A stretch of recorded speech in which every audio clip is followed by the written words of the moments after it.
I've got really good news! Wayne's gotten a job! And guess what? He's going to be earning enough money for us now, so we don't need you anymore! You can leave and do whatever you like! He's finally gotten a job? That's great! I was starting to worry that he would never become independent. It's been 2 years since he graduated from college, but in all that time he hasn't done anything. It would have been a waste of his education if he just sat around sleeping and eating and surfing the net all day long like he's been doing. So this is a great start! I hope he can make the most of what he learned from college and do something that he loves. He's still young, so he's got to experience more of the outside world. Where did he get the job? There's no need to talk about your little brother like that!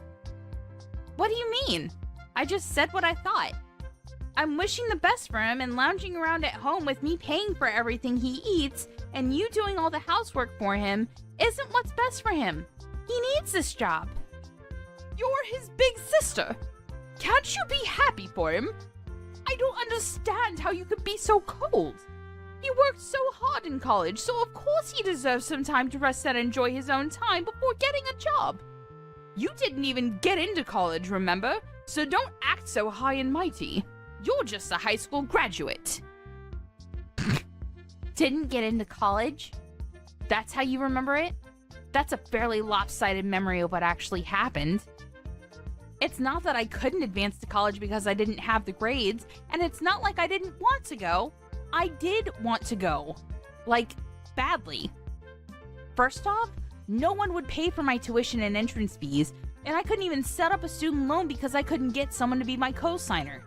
On top of that, I couldn't even use the money I had saved up for my part-time job to attend a short course because I had to get a job. And the reason that I had to get a job was because someone was complaining that I was living off of them, namely you, Mom. I had to give up going to college and had to earn money to help pay for the bills because you asked me to, Mom. No, you coerced me. I didn't have a choice if you weren't going to help me pay the fees. I've been working ever since I graduated from high school and putting all my salary into this house. I've given up a lot, and you want to look down on me for being a high school grad? You must be joking. So what if I stopped you? You wouldn't have been able to graduate like Wayne did anyway. I knew that it would be a waste of money to send you, so I got you to do something more worthwhile. You should be thankful that I saved you 4 years of your life. Anyway, you shouldn't make such a big deal about the salary you make. It's practically pocket money. Don't be so big-headed. You can stop bragging when you make more money. Until then, you don't have the right to act like you're better than your brother. Pocket money? Are you being serious? I work hard to make money, and I think I can say that you're pretty much living off of the food that I buy with that salary and warmed up because of the electricity bills that I pay. And you think you can look down on it as pocket money? You've got to be kidding me. Just how special do you think you are? Even though you only went to high school. Why don't you just acknowledge that you're not as smart or skilled as you like to make yourself out to be? I've been putting $2,000 into this house every month for the past 10 years. I think I'm entitled to a little bit of gratitude. Don't you think anything of the sacrifices I've made? Gratitude? For what exactly? I think you'll have to remind me what I'm supposed to feel grateful for. When I first started working, I wasn't making a lot of money, but I knew that I had to work harder so we wouldn't have to worry about buying things we wanted. So I did my best to get promoted and finally got a pay raise a few years after I started working. But ever since my salary increased, I've been paying for almost everything every month without fail for 10 whole years. I hardly ever spent money on myself and never complained. Even when I couldn't buy the clothes I wanted and couldn't go on holiday with my friends. I only recently started earning enough to put aside some money for myself, but even that's not a lot. You can't expect me to save a lot when over 95% of my salary goes towards this house. And you don't think you have to feel grateful? It's not like I expect you all to thank and bow down to me, but I definitely didn't expect you to be this indifferent to the sacrifices I'm making. Don't you feel anything at all? No, I really don't understand what you expect from me. It's only natural that you should take care of your family, don't you think? You shouldn't be so selfish. Anyway, I don't understand how you can make such a big deal over such a pathetic amount of money. Whether you put that money into paying the bills or not, it doesn't make any difference. More importantly, you should be grateful that I'm still letting you live in this house. You're already a grown adult, so you should be living by yourself or getting married, but you still haven't left. I am grateful, Mom. That's why I've been paying for everything. Then don't act so arrogantly over $2,000. I gave birth to you, so there's no reason for me to be grateful to you. So don't expect me to ever say thank you. I swear on my life that I won't ever say thank you. You don't have to swear on your own life or something like that. Anyway, I'm going to get back to work. I've got a meeting that I've got to prepare for and I'm pretty busy, so we can talk about this another time. Oh, I almost forgot. I've got a business trip next week, so I'll be out of the house for a few days. I thought I should let you know now before I forget to mention it again. You're going on a business trip? You don't even make that much money, and you have to make trips for your company? Instead of working for a company that's so cheap and makes you work so hard, why don't you find a better place to work? A place that actually pays you more money. Though, considering how useless you are, I wouldn't be surprised if this is the best you can do. You're already 30 years old, you know. You've got to find someone to marry instead of spending all your time working at a company that doesn't even pay you enough. At this rate, you're going to grow old and die alone without ever becoming independent and making a family of your own. You should find someone while you're still young. Do you really have to talk to me like that? Like the choices I made mean nothing? I don't regret focusing on my career and I enjoy my job. Right now, I just want to save some money for myself so I can make the most of the time that I have. I'll look for someone when I feel like it, so can you leave me alone about that? There's nothing to rush. I'm going back to work. I'll see you later. Hey Maya, can you lend me some money? Again? No way. I don't have any more money to spare this month. I've already lost count of the number of times you've asked me for money these last few weeks. You can't keep on coming to me for money, Wayne. I don't know what it is that you want, but you should start saving up money yourself. I heard you got a job from Mom, so you don't have any excuses anymore. It's a good chance for you to learn how to budget your own money and to use the stuff you want as motivation to work. Unlike Mom, I'm not going to baby you forever. You've got to start standing on your own 2 feet from now on, okay? I'm saying this for your sake. Jeez, Maya, you really sound like an old woman. I thought you were still 30, but if you're going to lecture me like that, I'm going to get you confused with Mom. I got a job, but it's not like I'm making a lot. I still don't have a lot of money. I just wanted a job so that I could get away from Mom and spend more time away from home. You're not here during the day, so you don't know it, but she's really annoying. Even so, it's good that you got a job. She won't bother you so much and you'll have your own money. You could even move out if you wanted to. Mom's got a bad habit of being overprotective of you. Personally, I think you need to learn to take care of yourself instead of having Mom do everything for you. It'll be a good chance for you to become independent. Well, that's if she'll let you out of her sight. She might freak if her precious baby bird announces he wants to move out of the nest. Freak? She'll have a total meltdown. Oh yeah, about moving out. Why are we moving to another house all of a sudden? Huh? What do you mean? We're moving house next week, right? Mom didn't tell me why, and all she would say is that she found a better place. But I don't get why we're moving next week. Can't we have more time before we move? Plus, my part-time job's closer to the address we have now, so I wish she would have warned me before deciding. What? She never told me that we're moving. Are you sure that's what she said? Huh? You didn't know? That's weird. But yeah, I'm pretty sure. And did you just say part-time? I thought you got a full-time job somewhere. Does that matter? A job's a job. Seriously? Hang on. I still have some work to finish off, But I'm not done with you. There's a lot of questions I want to ask, so I'll call you later. Hey, what about my allowance? I don't have anything to give you, Wayne. Save up your own money. But I'll think about buying you dinner. What do you think? Really? Thanks. I've been so broke, I haven't been out to eat in ages. But you can't take it back. You already promised to buy me dinner, alright? Yeah. But don't expect anything fancy. I'm only taking you to the cheap family restaurant down the street. When we meet up, you've got to tell me everything about this new job you have and what you've heard from Mom about moving house. Maya, we've all moved without you. What? There's no point in living with someone that doesn't even earn that much money, so we've all moved out. When you get back home from your business trip, you won't have anywhere to live. If you really want to live with us, you'll have to earn twice as much as you do right now. Otherwise, we have no use for you. Do you understand? If you don't want to be out on the street, you'll have to work harder. And that might be hard for someone who didn't even go to college, but that's not my problem. Are you being serious? You moved out because you think I don't make enough money? That I haven't put enough money into paying the bills? And you're telling me to make double of what I'm getting right now? What's wrong with you? Do I really mean that little to you? Is money really all you think about? There's nothing wrong with me. You just don't make enough money. So if you want me to tell you what our new address is, you should do whatever it takes to increase your salary.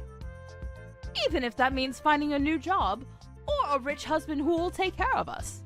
If not, I'm not telling you. And I'll have to disown you for being disobedient and not being a good child to your parents. You must be joking. Are you trying to threaten me? I'm not joking at all. I'm absolutely serious. Wayne's gotten a job, and of course he'll be earning a lot more because unlike you, he actually had the grades to go to college. We don't need your pathetic salary if we've got him taking care of us. But if you manage to earn as much as he does, we might think about letting you live with us all. Mom, I get that you must think that I'm desperate to live with you guys, but to be honest, I don't really care. You can threaten me all you like, but I'm not going to fall for it. I like my job, and I don't have a problem with my current salary, so I'm not going to do anything you say. Oh, really? Fine. Then you'll have to make do, all alone. But are you really sure you don't want to know where we've moved? If you're adamant about staying in that low-standard job of yours, you'll be stuck with the minimum wage forever. On top of that, if you lose the house, you won't have anywhere to live. Where are you going to live if you don't come and stay with us? You'll be out on the streets, all alone, without any shelter or warmth. And once you lose a place to live, you won't be able to go to work anymore. You'll lose your family, your home, and the chance to find a new, better job, all in one go. Just because you've convinced yourself that you're better than us. But in reality, I'm sure you'll suffer a lot without us. Are you sure you want to risk that? Just imagining how lost you'll be is making me laugh. You realize that you barely sound like a mother anymore? You've moved house with the intent of making me homeless, or at least threatening me with it so I'll bring home more money. Say whatever you like about my methods. I'm saying all this for your sake. You should be making more money at your age, and after everything I've done for you, I deserve it. Have you forgotten that I gave birth to you, raised you, and fed you? I'm just disciplining you so that you'll learn to feel gratitude for the things people have done for you. Gratitude? You want to teach me a lesson on gratitude? The person who said that she would never say thank you to me for the work I've done and the money that I've put into this house? I've been thankful for you raising me. Always. But I don't understand why I have to be looked down on like that. I've done my best up until now, and I can't find any reason why I have to be treated like this, even if you are my mom.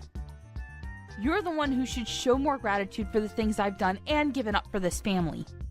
You love to bring up the whole Maya's inferior to Wayne because she didn't go to college thing. But I didn't go because you wouldn't let me. Instead, I worked my ass off for over 10 years for you. You always conveniently forget all the things I've done, but love to bring up the fact that you raised me even though you treat me like this. You can't seriously think that I'd be satisfied with the salary you're bringing in. You only earn $2,000 a month. And what's wrong with me praising Wayne? It's the truth. Wayne's going to be earning much more than that pathetic little salary of yours because he was smart enough to go to college. We've all decided to move out without you. If you want to live with us again, you'll have to earn double. That's how you can pay me back for raising you up until now. Pay you back? Wow. I should have done this much sooner, but I'll be moving out too. Feel free to do whatever you like. I don't care what you do. It doesn't mean anything to me. I still have Wayne. Yeah, good for you. You don't have to tell me where you live. And I think you said that you wanted to disown me? That sounds great to me. I don't want to have anything to do with you either. I'm going to finally live for myself from now on. From now on, we're strangers. Are you happy with that? That sounds great to me. You were never good enough for this family anyway. I'm glad we can finally get rid of a weight like you. But are you sure you want to do that? Don't come crying to me if everything goes wrong, just like I said earlier. Honestly, you're too proud for your own good. That's why you'll never be able to be better than your brother. All I'm asking is that you find a job that pays you twice the amount you're earning right now, and I'll let you live with us. It's simple. You should just be a good girl and listen to what I say, but you never do. You've always been such a problematic child. I've had enough of listening to what you say. Listening to you made me lose out on going to college and made me waste 10 years of my life trying to please you. I can't live with you anymore, and this is a great chance for me to finally make a new start. I don't even want to think of you as my mother anymore, so if you've moved out, then that's perfect for me. I've always wondered if there was a chance for us to reconcile, but now that it's clear that we can't, it's like there's a weight off my shoulders. If anything, this situation is all to my advantage. I don't have to hand over all my salary to you, and I can find a place of my own. I can do all the things I've wanted to do, and can finally spend all my money on myself. You may be really happy, but I'm over the moon. What? What's the matter with you? You're going to be homeless and all alone. You can't honestly be happy about that. What? I'm not going to be homeless. You really don't know anything, do you? It's a shame. But you've only got your lack of interest in me to blame. And I'm happy because I can finally rid myself of the toxic mother I've always had a bad relationship with. I'm the happiest I've ever been. And I'm going to be free. Free of you and your manipulation. I'm going to move to a new place, and I'm not going to tell you the address either. From now on, we're going to live completely separate lives. Goodbye.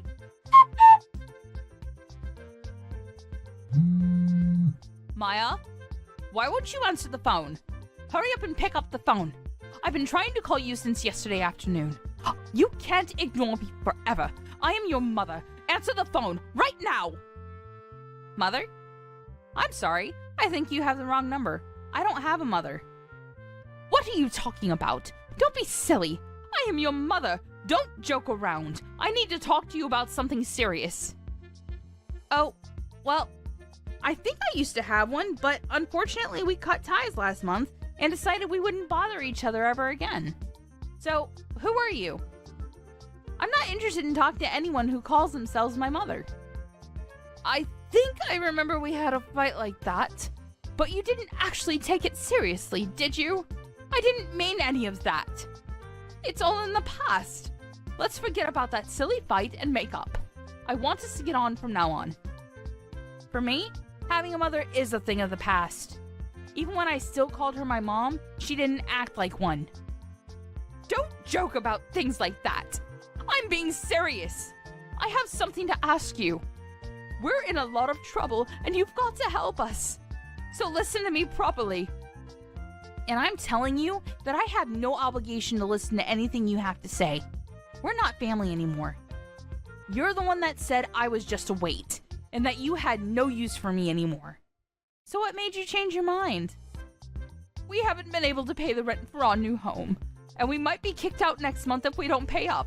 You've got to help us. I don't understand what's going on, but it looks like we need you after all. I'll let you know what our address is, so come quick.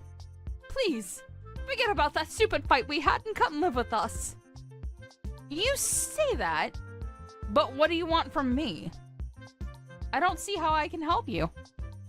I thought I already made it clear before we cut ties that I've done more than enough for this family.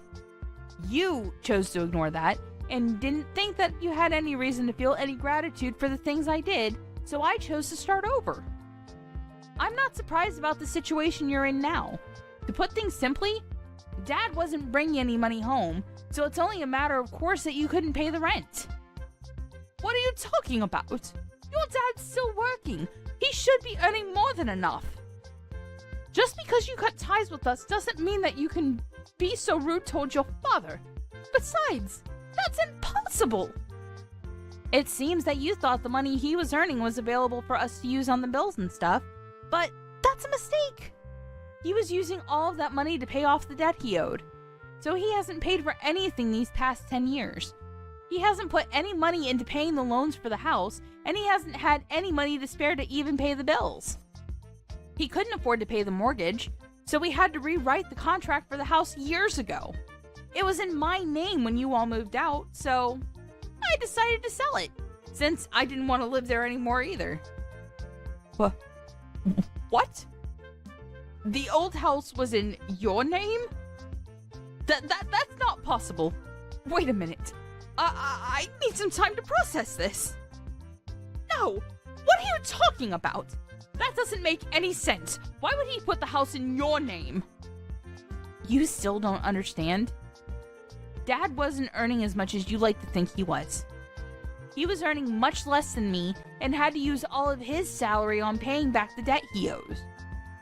I think that the situation you're faced with right now is more than enough proof that his salary can't cover the rent, bills, and money you need for groceries.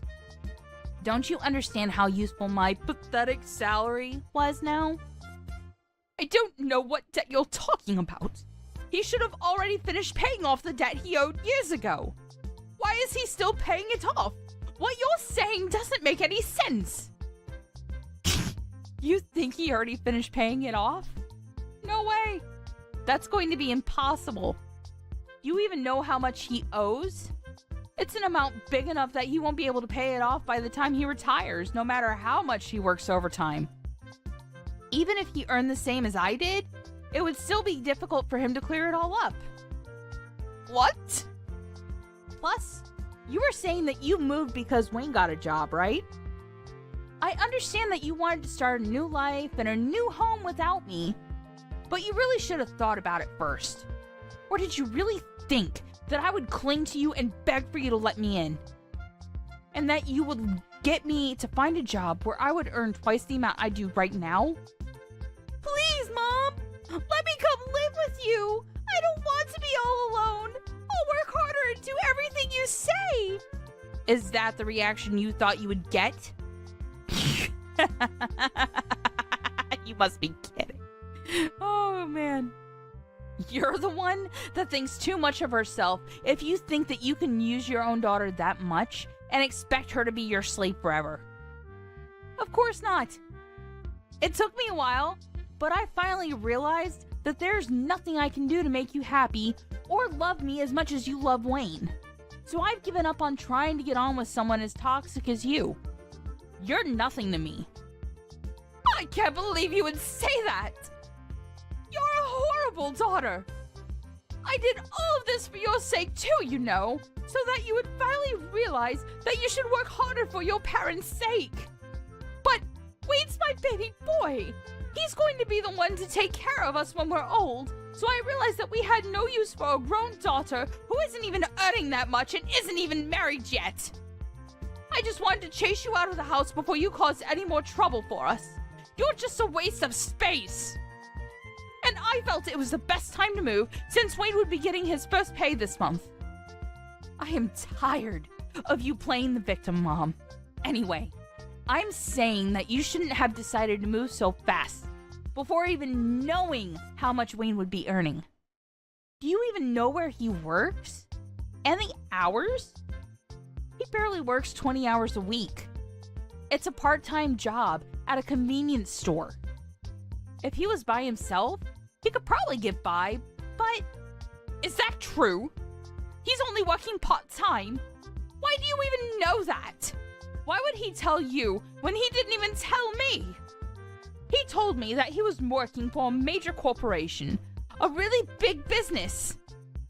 He didn't say anything about a convenience store. He didn't say anything about how many hours he was working either. Well, I guess he wasn't lying.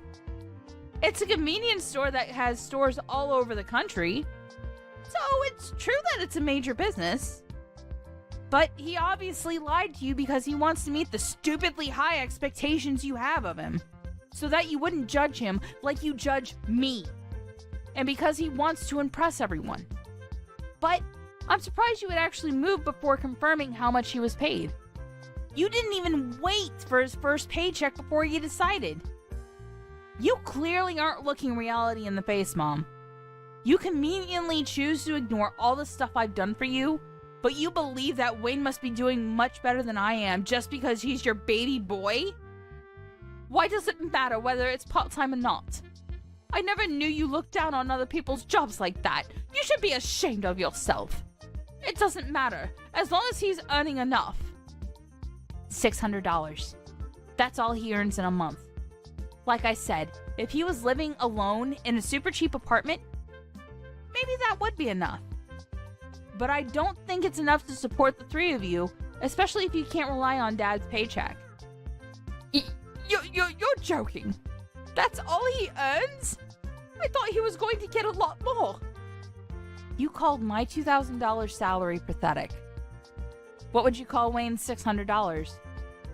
What's the saying? Oh, I know. Don't count your chickens before they hatch.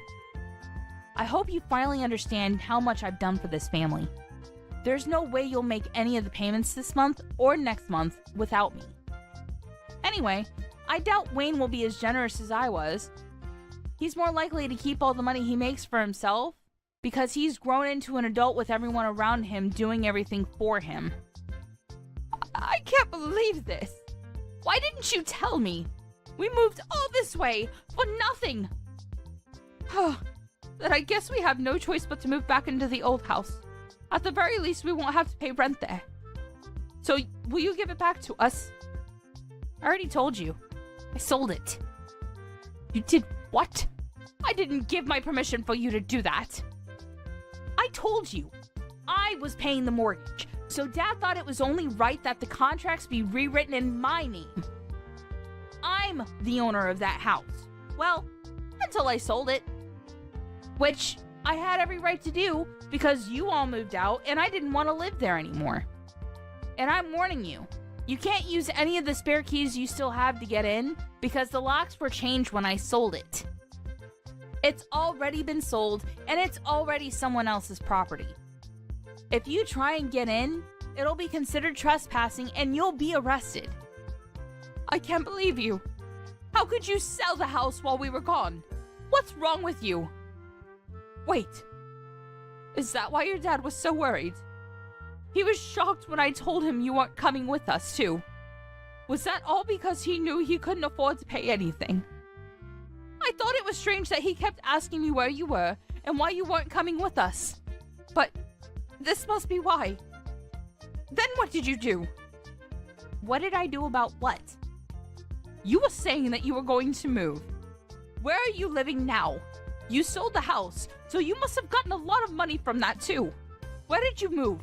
I'm living in a penthouse apartment closer to my job. Your what? For the past 10 years, you've been looking down on my job, but I think I deserve a little more respect. I don't know what you considered worthy of respect, but at the very least, I've got my own office, and I've been entrusted with managing several major projects. So, I earn relatively a lot, despite everything you say about me being inferior to Wayne and not earning enough money. I realized that I deserve to spend my own money on myself, so I moved closer to the city center to an apartment that has a great view of the skyline. You can't be serious! We're about to be kicked out of our house, and we can't even afford to find another place, but you're living in a penthouse apartment? That doesn't make any sense! If you've got the money to buy that place after you sold the house, then we deserve to live there too! No way. That's not happening. You asked for this. You were the one that planned to move out while I was away on a business trip, and said that she wanted to disown me. Maya, don't be like that. You'll forgive me, won't you? I was so stupid. But I'm your mother after all. Let's forgive and forget. I just didn't understand you and didn't try to talk to you enough. I never knew how much you were helping us, but I do now. So can we go back to the way things were and help each other again? No way. Oh my god. This is hilarious. Just how convenient do you think I am? Maya, just think about it for a minute. You don't have to say no that quickly. We're going to be kicked out of our house. You've got to help us. Why should I? You were laughing about how I wouldn't have a home to come back to when I got back from my business trip. You didn't even tell me you were planning on moving. And now that you know the truth about who has the money, you're begging me to let you live with me? I don't even want to tell you my address. I don't want you coming anywhere near me. Are you being serious? Even though I'm your mother? Like I said, I don't have a mother. We already cut ties, remember? You are a stranger to me now, and I don't want anything to have to do with you. But if you pay me back all the money I put into paying the mortgage and bills in the past 10 years, I might think about letting you know where I'm living right now. Well, I think that's going to be impossible, so goodbye. After that, Maya blocked her mother's number and wouldn't reply to any of the messages her family sent her. Her mother and family ended up being evicted from the house they had moved into just weeks after they had moved in, and had nowhere else to go. Maya's father was furious with her mother for the way she had treated Maya, so when they finally managed to find a small apartment to live in, he ordered her to get a job so she could help pay the bills herself, and wouldn't let her come back until she had found a full-time job. As for Wayne, he disappeared when he got his first paycheck and never came back. It looks like he wasn't interested in taking care of their mother either, despite how much she had praised and favored him over Maya. But their mother only has herself to blame for not treating her own adult children with respect. Hannah, are you planning on coming out again for another one of our family reunions? You really are quite the stubborn girl, aren't you, considering that you don't even have any connections to the rest of my family? Good evening, Pam. I am planning on coming out again to your family reunion, but I didn't think that was going to cause such a problem for you. Well, it will be a huge problem for us here, indeed. You really are going to be getting in all of our ways by showing up yet again, and I'd like to recommend you stay home instead. Wait, I really don't see how I'm getting in the way. I've heard that recently you've been complaining about having to work over and over again, and that's why you never make anything for my son to eat. Ken is going to starve because of you. Start feeding my son some more meals soon, or else. Can't you see the whole reason he's coming back home to me all the time is because you never make him any food?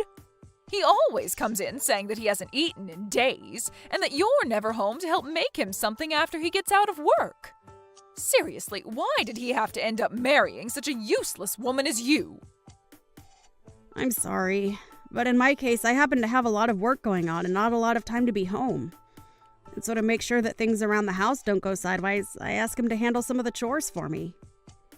He should be more than capable of cooking for himself if he needs to, and I am totally fine with him dining out if he doesn't have the time or drive to cook. Really? So now do you understand why I haven't always been there to cook for him recently? I cannot believe any of this. What? Making your husband do all the cooking and chores for you? What the hell do you think you're doing to my son? He should be out working a job himself instead of sucking up to a wife like you. Huh? Well, right now I'm the one working outside the house for the most part. Well, I've never heard anything about that from him. I'm telling you right now that you forcing him to do all the housework while you go out and play around is what makes you an awful wife. Can't you see you're an embarrassment? I feel that you coming to talk to me about all of this is not the right choice. I'd recommend you go talk with your son if you have any further things to talk about. Goodbye now. Ken even said it himself. He's told me that he's starting to think that getting a divorce isn't all too bad of an idea after all. Excuse me?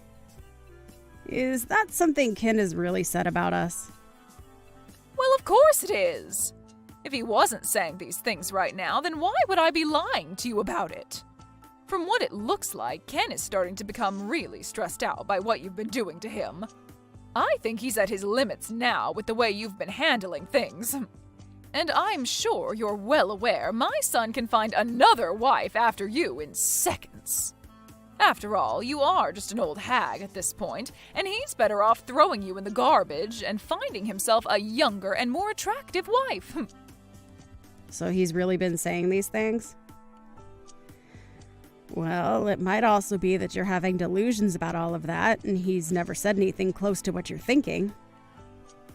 I guess I really should go have a chat with him about all of this now.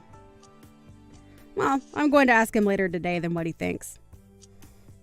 I've already told him about how it's time he leaves you, and that I have your guys' divorce papers all ready to go and everything now. I think the best option for you now is to start looking for a new place to live after he leaves you. Thank you for the recommendation. I'll think about it.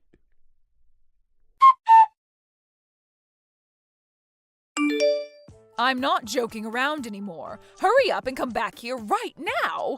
Where did you run off to anyway? I felt that I was no longer needed in a place like that, so I went ahead and made my way out. Not only were you making jabs at me before today, but when I arrived to see everyone, you started to pick on me even more. But I guess I'm not all too surprised since you've been acting like that towards me for a while now. And this time I just happened to realize I can't take that crap from you anymore. What's gotten into you? Are you trying to say it's my fault you're leaving now? Well, aren't you being a terrible mother-in-law to me? Excuse me? I was already prepared for you to say some pretty mean things to me today at their reunion. But today you said that everyone would be allowed to eat that Wagyu steak, except for me, who you called a stranger. And then following that, you continued to call me names like a fifth grader would. Well, I'm not going to be your punching bag any longer, Pam. What's so bad about that? I mean, you are a stranger after all, right? How could any of us ever consider calling you a part of our family? And as of right now, you already know that Ken is going to divorce you, and then you really will be a complete stranger, right? I know that very well. And I know that you will go as far as it takes to make sure that I'm aware that you don't see me as part of your family. But today was too much for me. I could no longer sit around letting you act that way towards me. What are you going on about? You're the one that came to our family event uninvited, so can you stop whining about what I said about you? Maybe if you would have just listened to me and never came in the first place, you wouldn't have to be crying like a baby now. Ah, is that so? So you're going to tell me it's my fault now that you made the atmosphere of the reunion go sour? That's right. Who else besides you could have caused all that? Today was supposed to be the day my family got together to enjoy one another's company and eat some dang good steak. And since you came uninvited, you're only allowed to eat the fat caps. I'm going home. Oh my, you really did let all of this get to you. Say whatever you'd like about me and what I'm doing. I see there is no further meaning to me being around you today, and that's why I'm heading home. But listen, Pam. What? I'm totally fine with us both becoming complete strangers since that's what you want. but know that I won't be the one in trouble after I've gone home. Please don't forget what I've said, okay? Huh? What the hell are you talking about? I'm so happy right now to see that you'll be out of my hair forever. This is the best day of my life. Is that really how you feel? Well then, I hope you can continue being that happy when I'm gone. I'm heading home now, so good day to you. And make sure to tell Ken that I'm on my way home now as well, and if he wants to know why I've left, tell him to look at the text I'll be sending him shortly. And while you're at it, you leave my son and get the hell out of his house for me. I believe that I will go ahead and do that. Now, goodbye.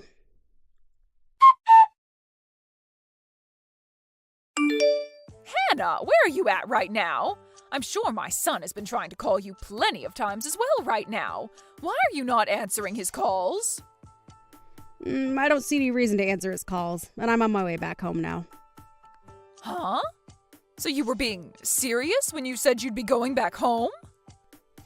I told you a few times that I was heading home, didn't I? That should have meant to you that I was indeed going to head home. And why wouldn't I be heading home after the amount of times you bullied me? You even made it pretty clear to everyone that I was only allowed to have the sides while everyone else got to eat that Wagyu steak. All of that crap from you really got on my nerves and actually made me quite angry. I don't care about what happened to make you leave. Right now, my husband is pissed off at me, and things aren't looking so good anymore. And he has the right to be pissed at you. Huh? So this all really is because of you and what you planned? I didn't plan anything. You just happened to get on my last nerve and made me angry. I had originally really enjoyed everyone in your family and saw myself as a part of you guys. But today I lost all those feelings and no longer see myself as your daughter-in-law. So, I told your husband and your son that I'd no longer be sending you guys any money and that I'd no longer financially support his business. Huh? Sending us money? Financially supporting his business? I'm sure you had no idea about any of this going on, but after having heard about this from me, I'm sure your face has turned ghostly white, right?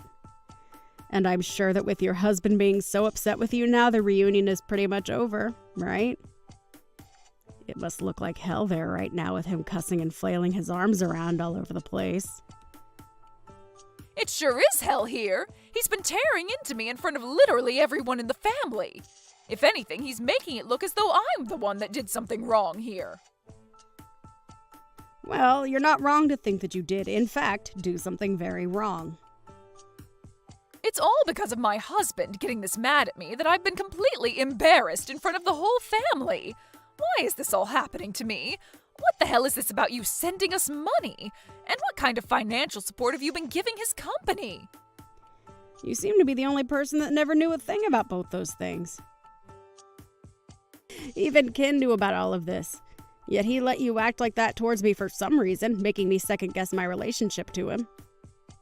What are you talking about, Hannah? Explain all of this to me right now. Did your husband not explain it all to you yet? When your husband's company was going under, I came in with the help of my company to help him back up. Huh? His company was going under? Last year, one of his customers ended up going bankrupt, so his company never received any of the money promised to him by them, and that led to his company going into the red. And it was expected that his company would fall soon after as well because of all that. But thanks to my company and the fact that I bought a lot of shares in his company, he was saved from having to kiss what made his money goodbye. And ever since then, I've been the primary shareholder of his company. What kind of story is that? This is the first time I'm ever hearing of such a thing happening to him. Well, based on how my husband never told you anything, I guess it runs in their genes. And had he explained all of this to you, I'm sure you would have never listened, considering the kind of woman you are. He didn't need you to help him. Say whatever you think, but had it not been for me, your husband would have lost his company and after that, all his money. And of course, since he's the father of my husband, I decided to continue supporting his company. But after what's happened with me today, I believe that I no longer can afford to hand over any more money to him, and therefore will stop helping his company stay about the water. That's why I told him a little bit ago about everything. And also, I haven't only been supporting his company through money, but through lending equipment to him. But I'm going to need all that back from him now. So just be aware that his company might not be able to operate after the end of this week. Wait! I get that you keep going on about your guys' work and everything, but I can't understand half of it. You did know that I have a company of my own, right? I knew that. I heard that part from everyone already. But a company being run by a female? Really? I was sure that you only ran a small little place for fun to get out of doing the chores. Perhaps you were just running one of those online-only businesses or something, right? My work is not for play, and I'd never do anything to try and get out of doing chores unless it were making me millions. And as for online-only businesses, you can make a lot of money through them and influence a lot of people. Of course, my business is a lot more than an online business now, as I have offices everywhere, and I am considered larger than your husband. I never knew that. Well, that's just how it is, Pam. And now I'm aware that you don't want me in your family anymore. And for some reason, your son, my husband, doesn't seem to care about how you harassed me all these years. So I'm going to leave your family, now that it's very clear to me there's no way of being seen as your daughter-in-law. I have done all I could to help you and your family through your tough times, but I can no longer afford to do all that for any of you. I'm so happy to be a stranger to you all now. Hold on, Hannah. What do you mean by that? I'm saying that I'm going to go ahead and divorce your son. And thanks to that advice you gave me before, I've prepared everything for our divorce, including those divorce papers you gave me. So when I get back home, I'm heading right to City Hall with them and handing them in. And that will make us being strangers official. Isn't that just wonderful? What? You really went ahead and prepared for that? And Ken was okay with all of it? He happened to care more about what you told him to think of me than about how I was supporting you guys and your husband's company. Such a freaking idiot he is. He started to talk down to me because he saw that you were picking on me. And to be honest, I was thinking of leaving him even before you recommended it to me.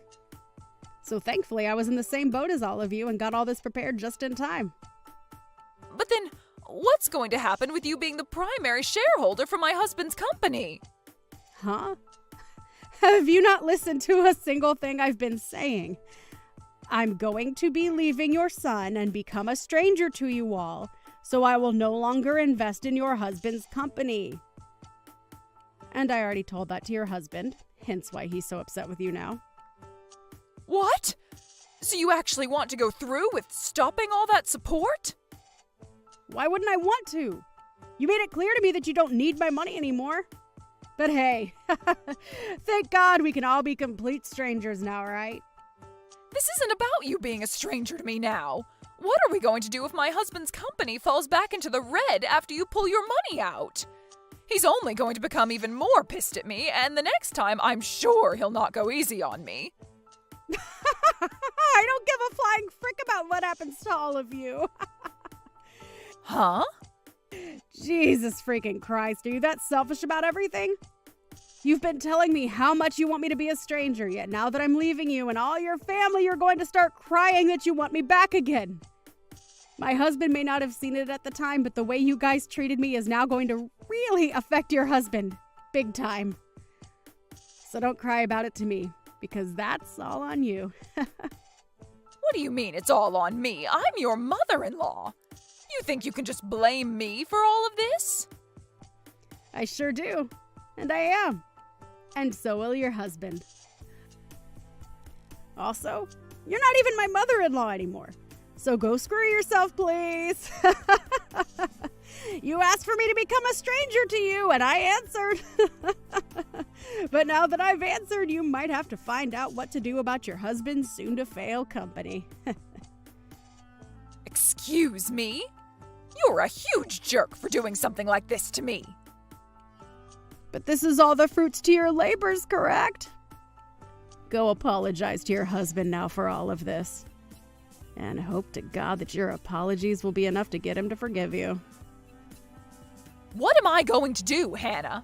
All of this could be saved if you just came back here and enjoyed this steak with us, right? You know now that I never meant for things to go this far, right? My husband is seriously going to kill me over this, so please come back. It's a little bit too late for that, Pam. I'm starting to really feel hungry. So I think I'll go enjoy myself a nice juicy steak on my way home. You can come back here and have one of the steaks we have. You can have mine, and I'll eat something else. No, thank you. If I came back there and saw your face, I might lose my appetite. Now you go ahead and take care of all your problems yourself, please. You and I are both strangers now, so you shouldn't be asking me to help with your personal troubles anyway. And don't ever talk to me again, okay? And one final thing. This house is under my name, so go tell Ken that he's got nowhere left to go home to now.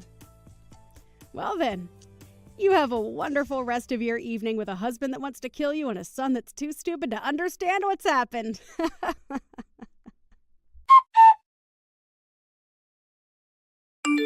Even after all that, Pam tried her hardest to come to me asking for help as much as she could. But I had already handed in our divorce papers, and so she was nothing more to me than a complete stranger, as she'd always wanted. And as for her husband being pissed at her, he ended up taking things all the way to court. And there, he forced her to get a divorce from him, and then proceeded to have her kicked out of his house, where she is not left living on the streets. She was also given nothing of his properties due to her having damaged his business with the way she had acted, and so she had nothing to her name besides the clothing on her back and a few other accessories. In Ken's case, I threw all his things out of the house, along with all his furniture, and he ran off to go find his mother before the two of them started to live in a rundown apartment together. He did try 1 or 2 times, crying on the front porch to come and get me to let him inside, just a few weeks after the divorce. But I was never home when he was there, and only learned about all this from a neighbor of mine who said they called the police on him since he wouldn't shut up. The rest of the family also cut ties to those two, which has left the both of them still wondering what exactly they did wrong to deserve all of this. Pam's now ex-husband ended up having to sell his company soon after I stopped supporting it, and he sold it to no one other than me, so that I could incorporate it into my company. And he told me in the sale that he was sort of thankful for all that happened, as even he was getting fed up with his son and wife always trying to leech off him. I guess I wasn't the only one that got off okay in the end. And it's really great to hear that he can have a faster start to his retirement now that he doesn't have to support that nasty witch Pam. Madeline, is it true that your boyfriend is a doctor? I was hearing that from a few of the other workers today. Ruby, you heard about that from them? I knew it was true then. What is with this, gosh dang it? I love to gossip about other people's love lives. So, next time when you go out telling people, make sure to include me. I'm sure you weren't trying to hide any of this from me, right? Well, no, but this isn't something that everyone in the whole company needs to hear about. Huh? Why not, though? You have a boyfriend who's a doctor now, making your future very safe. You should be going around the office bragging about something like that, right? Well, I'm sure that my boyfriend's a very amazing man and all that, but I don't think he's the kind of guy that I need to be bragging about here. Huh? What the heck? You telling me that you're trying to be some modest woman now? If I were you, I'd be bragging every which way around here. So, where did the two of you end up meeting? You could call him a friend of one of my friends from college. They were nice enough to introduce me to him and such. What? I should have known you had someone to show you to him. But man, I don't have anyone around me that could show me to some kind of doctor who wants to date. Everyone in my group is below me. Well, I'm sure that not many people are friends with doctors on such close levels. If you keep thinking that everyone's below you, you'll miss the right man for you, right? Huh? What the heck? Are you trying to act like my mom right now, telling me crap like that? Well, good for you. You have yourself a doctor for a boyfriend now. You feel like you're above me now, so of course you'd try to give me some insight. I'm not trying to act above you or anything. I'm just trying to recommend that you treat those in your group with a bit more respect. And if you do that, instead of saying they're below you, you might have a better chance at finding someone to date. I think you're the only one that's acting above everyone else now. What? There's no way. I know that the truth is you have to have amazing people around you to introduce you to even more amazing people. Right? And since I need myself someone amazing to show me around, can you introduce me to your boyfriend? Huh? What do you mean by that? I mean exactly what I said. Introduce me to your boyfriend. Then he will be able to show me to one of his single doctor friends. Oh, that's what you mean. What? Did you get all worried there for a second? Were you getting scared that I might come and steal your boyfriend from you? Stop that, please. I would never do something like that to anyone. That doesn't seem very authentic of you, though. Does this mean you're talking about Allie? Well, about that, it just happens that her boyfriend fell in love with me. I didn't do anything to take him from her. Is that so? I'm sorry, but I don't really trust you on that one yet. Well, it's over now, so I shouldn't ask you any more about it. Anyway, show me to your boyfriend, please. I only have so much time left before I need to get married, okay? Hold on, though. Whatever happened with you and Allie's ex? Weren't you dating him? I'm over him now. He wasn't making that much money compared to a lot of other people. And I just never saw him getting anywhere else in life. So, I want to find someone better to jump onto. What? That right there is terrible, Ruby. After taking her boyfriend from her, you just went and dumped him after a few months? And saying that you want to jump onto someone else now? Don't you think that what you've done has caused a lot of harm for others already? Why are you asking me all of these things? Wait, was she some kind of friend to you? Well, I'll just tell you now that I didn't mean anything bad by doing that. This is a world where love is the most powerful emotion, right? If she wanted to keep him around with her, then maybe she should have tried harder to show her love for him, right? I'm not saying anything like that. I just think that what you've done to someone like her was not okay. And that I feel bad now that you didn't even hold on to her ex afterwards. You're kind of crazy, Madeline. You're a bit scary as well. If you keep talking like that about other people's situations, you're going to die young. I can see already that you're stressing over things like that. And those wrinkles on your face aren't receding anytime soon. So be careful. Whatever. Either way, I am not showing my boyfriend to you. Just try your best to go out and find a high-level man that you think would be interested in you. Huh? Well, if you say so. All right. I'll do everything in my power to find my high-level man.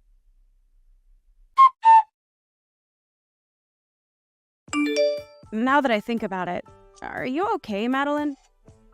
There hasn't been anything else upsetting you, right? I think by this point you can say something to the police about him. Please do. Allie, you've been worried about me? Thank you. But look, I'm feeling a lot better now. He's started to slow down a bit recently, so I think I can begin to relax again. Is that so? Thank goodness. But make sure not to be negligent of what he can do. You've already started to get ready to move into your man's house now, right? Yeah, I've already gotten everything packed up. I actually plan to move to his place tomorrow. That fast, huh? Perfect. If you have anything you need my help with, just ask. I have a lot of time on my hands, so I can be there anytime. Like tomorrow, I can be over there right after work to help out. Thank you. I'm sure if I have anything for you, I'll ask. When I do, you'd better be here. Sure thing. Also, now that we're talking a bit here, there's something else I should mention. Ruby was at the bus stop that I get off at normally a few days ago. Why the hell is she going to your bus stop now? Please don't tell me that she's really trying to get to your boyfriend that badly. Well, I think that's what she's been up to. But why does she know about your boyfriend? I thought everyone was keeping that a secret from her. Well, apparently a week ago she was listening in on a conversation that a couple of other workers were having, and she was able to hear something about him. Wait, what? What the hell is wrong with her? Does she not have anything else she could be doing besides stealing people's boyfriends? She needs to learn to go out and find a man of her own instead of taking ours. She really does. And what do you think she said to me back then? She told me that love is the strongest emotion in the world, but she never seems to have it herself. The hell does she think she's talking about? She's probably never loved someone in her life, that thieving whore. Exactly. But at least after what she'd done to you, you found yourself a better man and are happy, right? That's right. I'm very happy now with my new boyfriend. And that's why I don't give a crap about Ruby or my screwed up ex. But hearing that she's still trying to steal other people's boyfriends just makes me feel all angry inside again. Well, I can understand that. But to be honest, your ex is also very lucky, because after being stolen from you by her, she ended up leaving him as well. What the heck? Oh, thank goodness for that. I'm sure that in my ex's case, he wasn't really into her anyway either. And was more or less just bored with me and wanted to try something different. That's how a lot of men are, and why they are stolen by that freak so easily. I should really thank Ruby, actually, for taking that guy out of my life. Right? Any man that's able to slip up and be taken away that easily is far too dangerous to keep around. And that's probably why Ruby has gotten so far invested in her game, is because there are a lot of men willing to jump ship for her out of boredom. But what's crazy is that she seems to do it out of jealousy more than actual love. Oh, she's just that type of idiot girl. She keeps that game up, she'll never truly be happy with whatever man she's with. All the men she ends up taking are cruddy themselves. Listen to me dissing Ruby and my ex like this.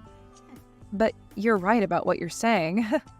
That ex of yours, just like a lot of other men, really did seem like the type to mess around with other women. Jeez. She asked me to introduce her to my boyfriend. But do you actually think I'd do something like that with the history she has? Who would ever introduce their boyfriend to her? That's just her way of getting ready to steal him from you, right? But I know that your boyfriend isn't the type to leave you for her. I doubt he would. He's seen a lot of women like her that are all into men's money, but he hates all of them. In this day and age, there are all kinds of women like Ruby, actually, that are only into men for their money. Right? They might all look cute, but everyone knows their goals. I guess Ruby really is the type to keep on stealing other men because those who actually have money will never settle for her. And if they did, I wonder what would happen. Well, anyway, if something between her and I happens again, I'll let you know. Madeline, were you planning on getting married to your boyfriend? In other words, you and him are engaged? What are you talking about right now? Ah, you're right. He and I are engaged to one another, but we only just got engaged recently, so... Is that so? Well, then I'm seriously sorry about what's happened. I might have accidentally stolen another man again. Huh? What are you really talking about here? I've just gotten engaged to the man you've been together with. I really am a pain in all you guys' butts now, aren't I? I've once again gone and stolen another man from you older women at work. I'm so sorry. Huh? What are you actually going on about right now, Ruby? I really don't think you've stolen my man from me. I understand the feeling of not wanting to grasp the scary reality that's in front of you. But him and I are going to have a gorgeous wedding that costs hundreds of thousands of dollars. I'm jumping for joy right now thinking about it. This isn't about me grasping reality or not. But this is the truth, so you're going to have to get real about it. And so I'll tell you once more. I'm sorry, but I've stolen your doctor fiancé from you. But I am thankful that an old woman like you would be willing to give him to me without fighting at all. Are you certain that that's really my boyfriend that you've taken? And actually, where did you first run into him? I met him right in front of your house. Don't you remember running into me at the bus stop near your house when we both looked the other way from one another? Well, you seemed pretty upset to see me back then, Ruby. Well, after running into you like that, I thought I'd take a trip over to your house. And so I followed you home. That right there is you telling me you're a stalker, then. Why didn't you just talk to me more if you had something to say? Well, I just didn't want to deal with you at the time. But after following you to your house, I was able to write down where it was before going home myself. I had other plans, so I couldn't do anything on that day. This is a really odd story. So you stalked me to find my house and then wrote down the address to come back another time? That sounds like the making of a criminal. Don't call me something like that. But hey, because I was able to come and find your house, I was able to meet your boyfriend later on. And I heard you and him got into a fight. How awful. You kicked him out of the house and everything. Huh? I don't ever remember a thing like that with my boyfriend, though. Well, he was just standing there in front of your house, pacing back and forth. And so I went up to him and asked what had been happening. That's when he told me you got into a fight with him and kicked him out of the house. And right then and there, I picked him up and took him home with me. I see what's going on now. All I had to do was be a little kind to him, and he immediately came running after me. So now, I'll be taking him as my boyfriend. Thank you so much for giving me your fiancé and doctor. And thank you very much as well. Thank you from the bottom of my heart, because that man was a complete bother to me. Stop trying to be all tough about this. I'm sure that you're shocked by all of this and are finding it hard to catch a breath. Sorry. A young and beautiful woman like me can never lose to an old hag like you.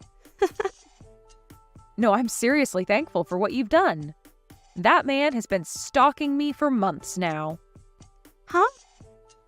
What do you mean? That guy's been following me everywhere for the past few months now. I had been trying to tell the police about him, but I've had little evidence. And so I moved out of my old house and am living in my fiancé's home. Actually, it was the day of me moving into his house that he proposed to me.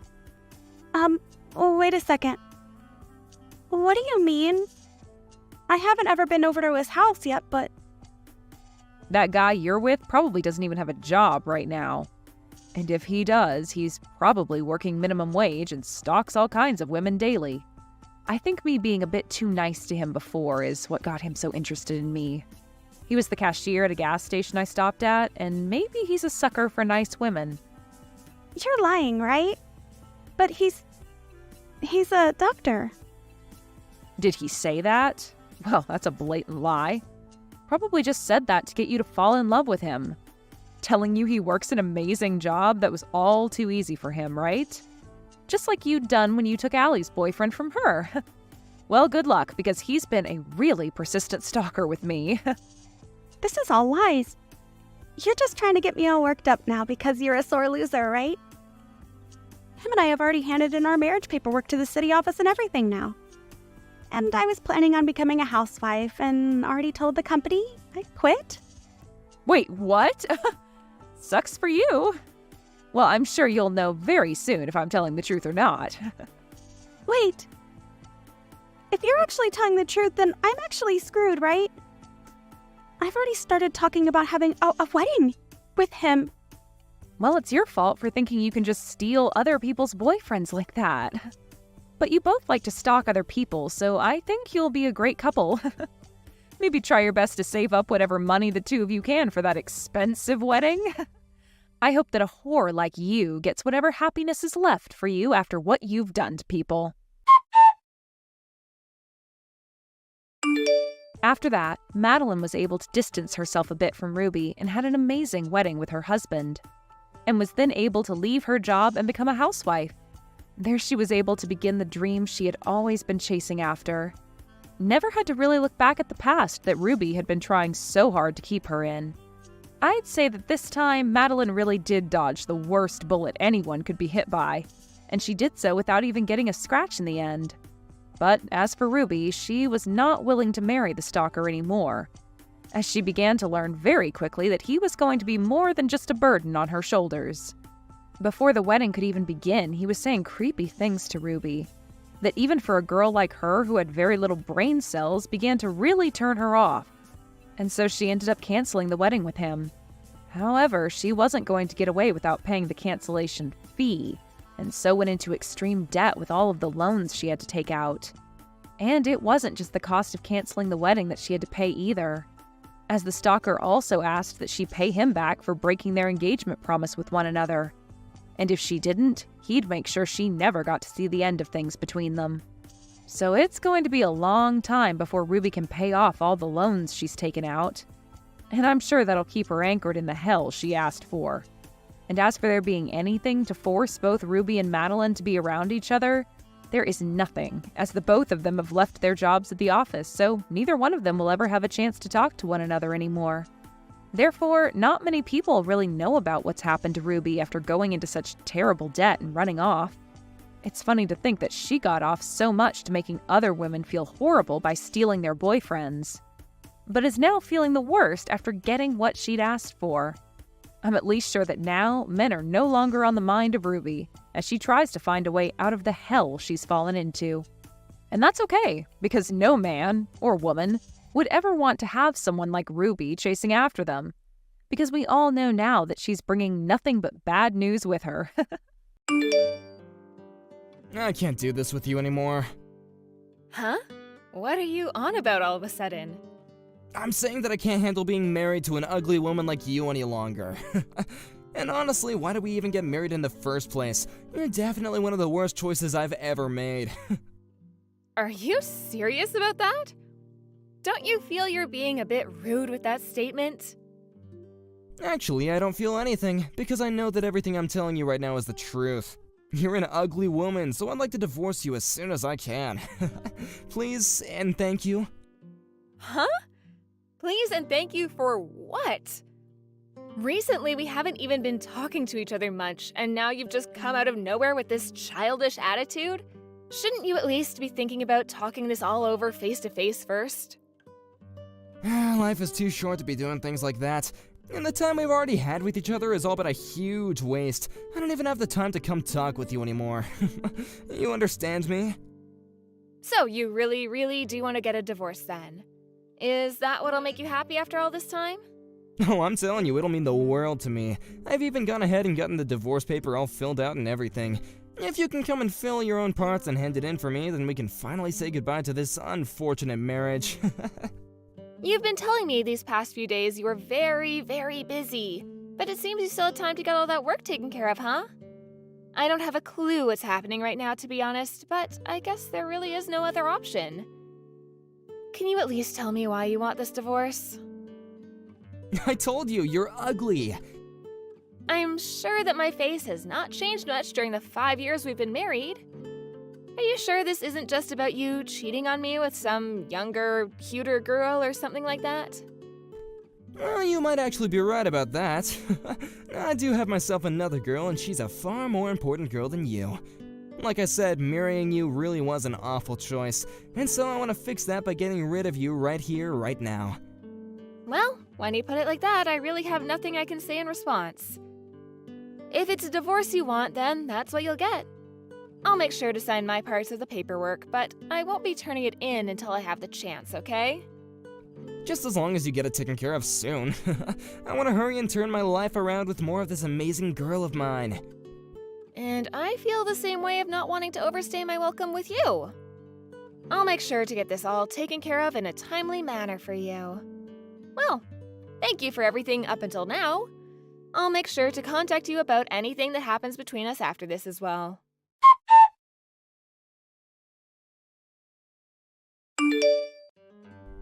You're not coming back to my house again, right? Huh? What are you talking about? I plan to still come back home once I finished work for today. Why do you plan on coming back here after we've already gotten divorced? This is my apartment. I don't want you here. Huh? Your apartment? Hold on, I think you have things a little mixed up here. I want to know why you keep coming back every day. It's not like we're married anymore, and all you are to me now is my ex-husband. So, why? Why are you asking me? I wanted you to get out of this place the moment you handed in that paperwork, and I'm sure that hurt, but please just go away. I'm getting really close to losing all my patience with you. What patience are you talking about, Joseph? You're the one that had been cheating on me and then decided to ask for a divorce over text. There's no way you've done any of that in good conscience, right? No, I can't do this. I'll have to tell you straight then. I plan to have my new girl here, so get the frick out. Wait, are you really saying that right now? Are you really telling me to get out of there? I made that pretty clear, didn't I? This is my apartment, so get the hell out, you ugly dog. Well, I guess there was no helping you getting this angry over a simple mistake. I'll do as you wish and get out of here. But I wonder if that means you'll be able to continue living here afterwards. Huh? Do you even understand what you're saying? My girlfriend and I really want to start our new lives here, but you're still coming back every day after work, and that's putting a stop to my plans. So quit it and go away like the loser you are. Loser? Who did I lose to? You lost to my girlfriend, who's way better than you in all aspects, and since I've gotten my way in the divorce, I'm the winner as well. But what if this is something where there's no clear winner or loser just yet? If you really want to look at it that way and pick the winner, perhaps I'm the one that's won after breaking free from a butthole like you. Say whatever you'd like. Anyway, she's gonna be moving into this place tomorrow. So you even set all of that up without asking me. Alright then, I'll grab all of my things and get out of there for ya.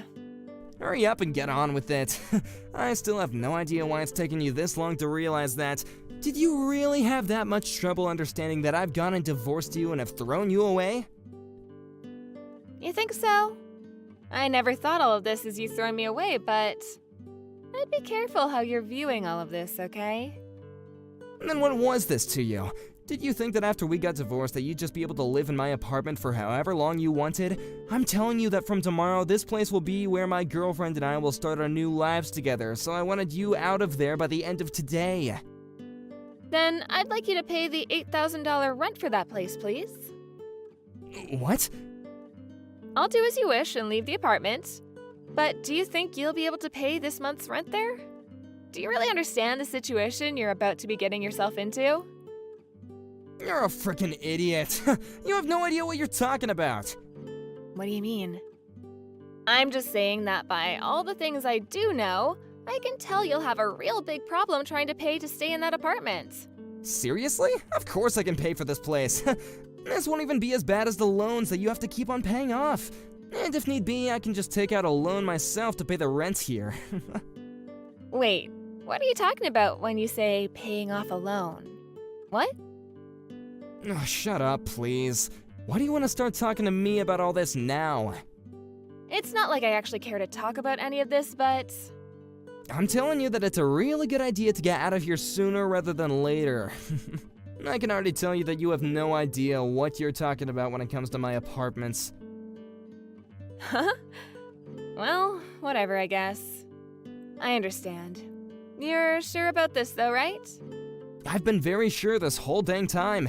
The only person that has been having trouble dealing with all of this has been you. I wonder about that. Well, just know that I'm not paying for this month's rent, okay? I'll make sure to change the name on the apartment over to you as well. It's always been me, you dunce. Maybe next time you should try and think a little harder before trying to talk with me. I'm sure it hurts too much to think correctly, knowing that you've lost everything, though. I'm the loser? Right. I'm planning to live in this apartment for as long as I want with my girlfriend, so just get lost already. I'm going to leave, but just be aware that you'll start having to pay $8,000 a month from now on. This will be my last time warning you of that. I've been paying $200 a month for this place, so there's no way you're telling the truth. Now stop trying to play games with me and get out. So that $200 is the reason you're thinking all of this. I fully understand you now. Well, I'm gonna get going. Goodbye forever.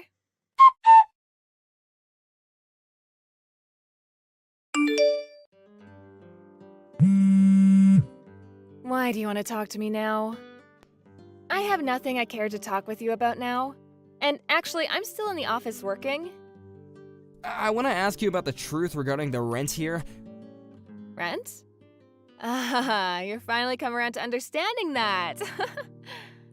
No, I'm still very lost. I got a really strange bill in the mail today, and I have no idea what any of this means, so I wanted to ask you if, if this was some kind of a scam. Strange bill? I just got a bill asking me to pay $16,000, and I have no idea what this is all about, so I had to talk to you. It has my name and information all correct here, but why? It says that this is for the rent. Joseph, you still have no idea what's going on? Huh? That's what I was talking about last month before I left the apartment. That's how much it costs to live in that apartment for 2 months. The rent for this place? What? I told you last month when we were talking about that rent, it would cost you $8,000 a month and that I would no longer be covering it. That's why now you're going to have to pay $16,000 for this month. That's all that bill is for. So, why are you having to talk with me about it after a month has gone by? Hold on a second. So this is really how much it costs to rent this apartment? You're saying that we've been paying $8,000 to live in this place? Really? That's exactly right. I seriously never thought that you were telling me the truth. I just assumed that I was paying off a loan this whole time. How the hell have you been paying for this every month? Loan? Why would I ever have us move into a place like that if I couldn't pay for it? Also, I have something else to tell you about all of this. There was a huge difference between the amount of money you brought in compared to what I was bringing in. That's why when it comes to the rent, I was paying for all of it. I just assumed, though, that when you started living with me, you would have understood the fact that I was making more than you. Is that true? I don't remember you ever telling me any of this. Well, that's the reason why I've been the only one paying the rent. But that was fine. After all, I was making bank, so affording that place for us was nothing. Well, I have no idea why, but you always thought that for some reason that apartment, that really insanely nice apartment, costs $200 a month. Well, now I know what you were talking about every time you said you paid the $200. You were talking about paying what you thought was the rent. So you were talking about the rent and not a loan. I never once thought that after you left I'd be getting a bill asking for this much rent. Why $8,000? Didn't they accidentally add one too many zeros here? Well, even if they did add an extra zero, you still wouldn't be able to afford the place. I can't believe you thought that you only had to pay $200 a month for that. Didn't you tell me that though a while back? You said that it was fine to pay only $200 a month on the place. That was me talking about the part you owed me for the rent. I remember now. However, it seems that you thought that meant the apartment only cost $200 a month. And so that's why you felt like you paid the rent? Because of that $200 a month you gave? Even though I was paying the other $7,800? That's way too funny to be a real excuse here. Wait, what the hell is actually going on? Huh? Are you sure this bill wasn't just from a scam that was trying to scam me out of $16,000? That's what's been going on. This bill in my hand is just some bullcrap that you tried to pull on me, huh? There's no way I'd been paying for this place all this time if the rent was $8,000, right? I'm not gonna pay for this, okay? I don't believe your scam one bit, you loser. Well, you don't have to believe what I'm saying, but as you can see on that bill, payment address is to the realtor company, right? So why would I have you be paying that realtor if I wanted the money? Are you seriously not thinking that straight right now? Why do you always act like I have no idea what I'm talking about?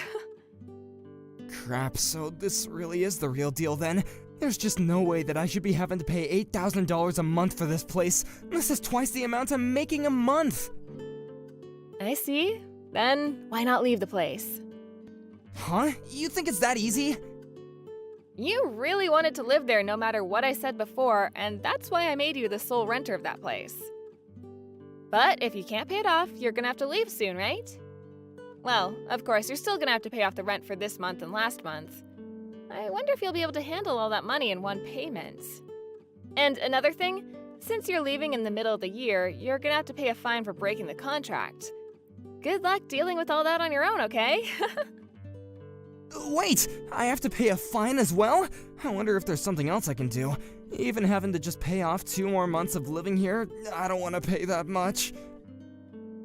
Ah, and this is another thing, but you'll still have to pay off the settlement you owe me.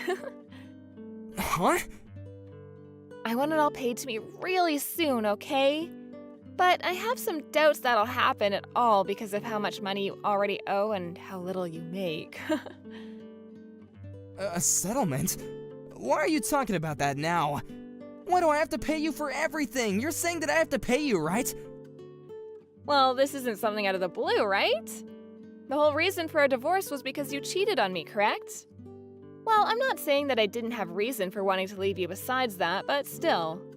The main reason for the divorce was you cheating on me, and that's what led to me asking for a settlement from you. And so with that, I'm expecting you to find some way to pay me for that.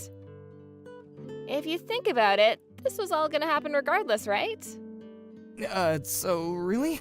You're gonna ask me to pay a settlement to you? Well, I had asked this a month ago from you actually, and you should have gotten a notice in the mail from my lawyer. Huh? It doesn't matter. All that I really care about now is getting my money from you. But luckily, you're still young enough that I guess I can wait a while for you to get everything to me. I've been preparing myself for this, but I'm sure you still have a bit of preparing to do now. If you'd like, I can have my lawyer come over and see you sometime, and he can explain everything again. Your lawyer? Do you really have to do all that to me? Well, good luck, Joseph. Wait a sec! I can't even pay off all this rent and now you expect me to pay you as well? Even if you are just messing with me, I can't ever pay that much off! Do you not understand how terrible of a situation I'm already in?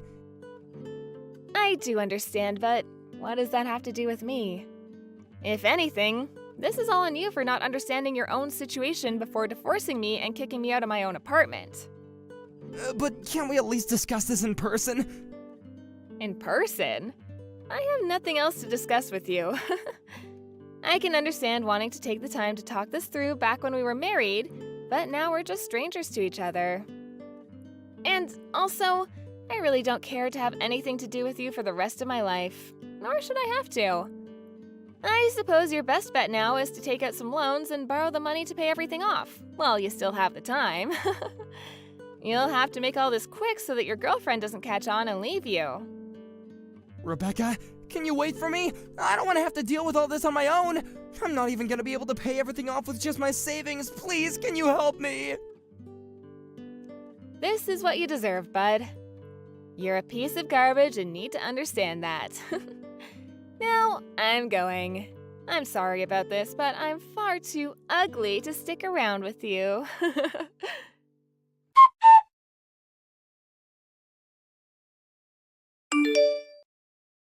In the aftermath, Joseph was taken to court by the realtor agency for not paying his rent the last couple of months, and was forced out of the apartment complex. And the girl that took Joseph as a man with lots of money and a good future ran away from him the moment she realized the truth. So now Joseph has been left with nothing but the streets as his home. And as for his job in the office, the rumors of what happened began to spread quickly, and soon he found himself without a job as well. On the other hand, Rebecca has gone back to living in another nice apartment all to herself. And now she's begun to understand just how wonderful it is to live as a single woman with all the money she earns. She sees now that it was a blessing to have been divorced by that pile of crap man, and now she has all sorts of fun things to look forward to as a single woman. Of course, she also received her settlement from Joseph, but could this mean he had to take out a loan for it? I'm sure that's the case. Hey, how much are you getting from the inheritance? What? I mean, your dad's inheritance. As the head of such a big company, he must have left behind a significant amount, right? Are you serious? We're in the middle of the funeral. Don't you think it's disrespectful to talk about that right now? Come on, he's already gone. So why would it be disrespectful? Not like I'd have asked about it while he was alive. That'd make it seem like I was only after his money, right? I really don't understand how you can be so casual about this. You, of all people, should know everything he did for you. So stop disrespecting him like this. Look, he's already gone, so saying he did a lot for me doesn't mean anything now. Can't you understand that? Just stop it, okay? I want to focus on being next to my father right now. Why? Just tell me how much you're getting from the inheritance. I visited him at the hospital too, didn't I? I did my part in looking after him. And didn't he like me quite a lot? Yes, he did think highly of you. But if he knew you were only interested in his inheritance, don't you think he'd be heartbroken, even up there in heaven? Imagine how much sadness he'd feel, seeing his daughter's husband only caring about his money. I'm only asking how much the inheritance is. I held off asking this whole time, didn't I? So just tell me already. At this time? Wait, are you telling me that's what you've been after with me this whole time? Just tell me. There's a car I want to buy. I need to put a down payment on it before someone else gets it. You know what? I won't be receiving anything. I'm sorry, but I'm actually just a stepchild, so my share is 0. Wait a second. What do you mean by that? I told you, I'm my late mother's child from her previous marriage. I have no right to an inheritance from my stepfather. Not that I was ever expecting to get anything in the first place. You're a stepchild? Wait, hold on. Are you serious? So you're really getting nothing from him? Yes, I never wanted it to begin with. Are you kidding me? I want that inheritance. How am I supposed to buy that luxury car now? How am I supposed to get it? Why don't you buy it with your own money? And stop shouting already. You're not even a family member. What the hell are you talking about, not a family member? Do you even know why I married a boring woman like you in the first place? What? Your father's inheritance. And now I found out that because you're a stepchild, you're getting absolutely nothing? I married an old lady for this? What a waste. You're worthless to me now. Just get out. Get out? This is a funeral home, you know. You don't have the right to tell me to leave. I don't care about rights. I'm telling you to get out. If there's no inheritance for you, then you're useless to me. Since you're a stepchild and get nothing, what about your sister? My sister is his biological daughter, so... And that means she'll be getting something, right? She's the one I need to talk to. You, on the other hand, can just go home.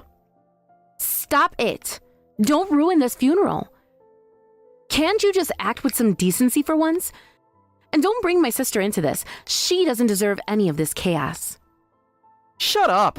Stop whining already. Just go home. Otherwise, I'll use force if I have to. And it won't be just you. I'll turn this entire funeral into a circus. Please stop. There's no point in causing trouble here. There's no need to bother innocent people who have nothing to do with this, is there? Innocent people? All your stupid relatives are involved in this. They're all responsible. You're all joking if you think I won't get that inheritance. Fine. If I leave, will you calm down? I'll go if that's what you want. Just please calm down. Yeah, you're the biggest annoyance here. You've ruined my life. Don't ever show your face to me again. Are you sure you won't regret this? Regret? No way. I only regret marrying you, that's all. One way or another, I'll get my hands on that inheritance. I didn't go through all the trouble marrying a woman way older than me just to walk away empty-handed. Older? I had no idea you could be this horrible.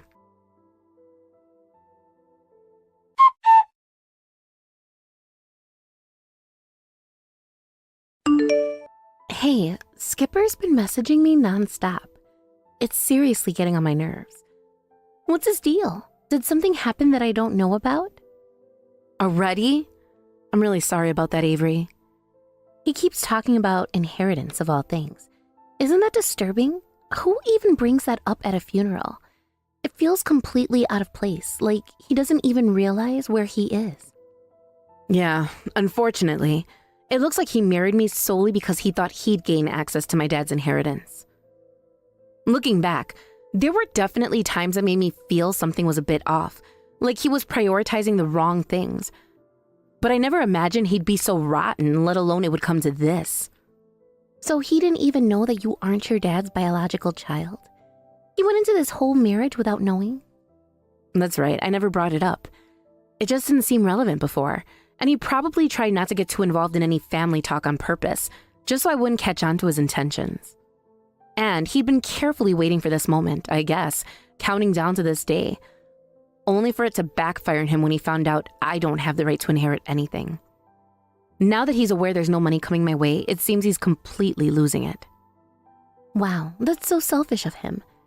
He's really just after money then, with zero consideration for anything else. Anyway, where are you right now? Did you manage to get away? He wouldn't stop yelling at me to leave the funeral hall. It got so bad that it seemed like he was ready to make a huge scene if I didn't. So for now, I've stepped outside, just to avoid him turning everything into a mess right in front of everyone. Well, if he's acting like that, it's probably a good idea to steer clear for now. He's obviously on edge and not thinking straight. It's fine. Besides, the funeral's almost over anyway, so why don't you go on home first? I'll stay here and take care of everything that needs wrapping up. Don't worry about it. But what are you going to do about Skipper? He doesn't sound like he'll leave you alone. Oh, as for him? Don't worry, I'll handle that too. I'll have a little talk with him and get him to leave. Trust me on this, all right? All right. I'm sorry to trouble you with all of this, and thank you, really. Hey, don't mention it. It's the least I can do. But still, I can't believe the situation. Your dad just passed, and now you can't even get a proper chance to say goodbye because of that man. I'm sure your dad is looking down from heaven, and when he sees what Skipper's trying to do, he won't let him get away with it. Karma's coming, one way or another. First I lose my father, and now my husband shows his true colors, turning into someone completely different. This is way more than I can handle.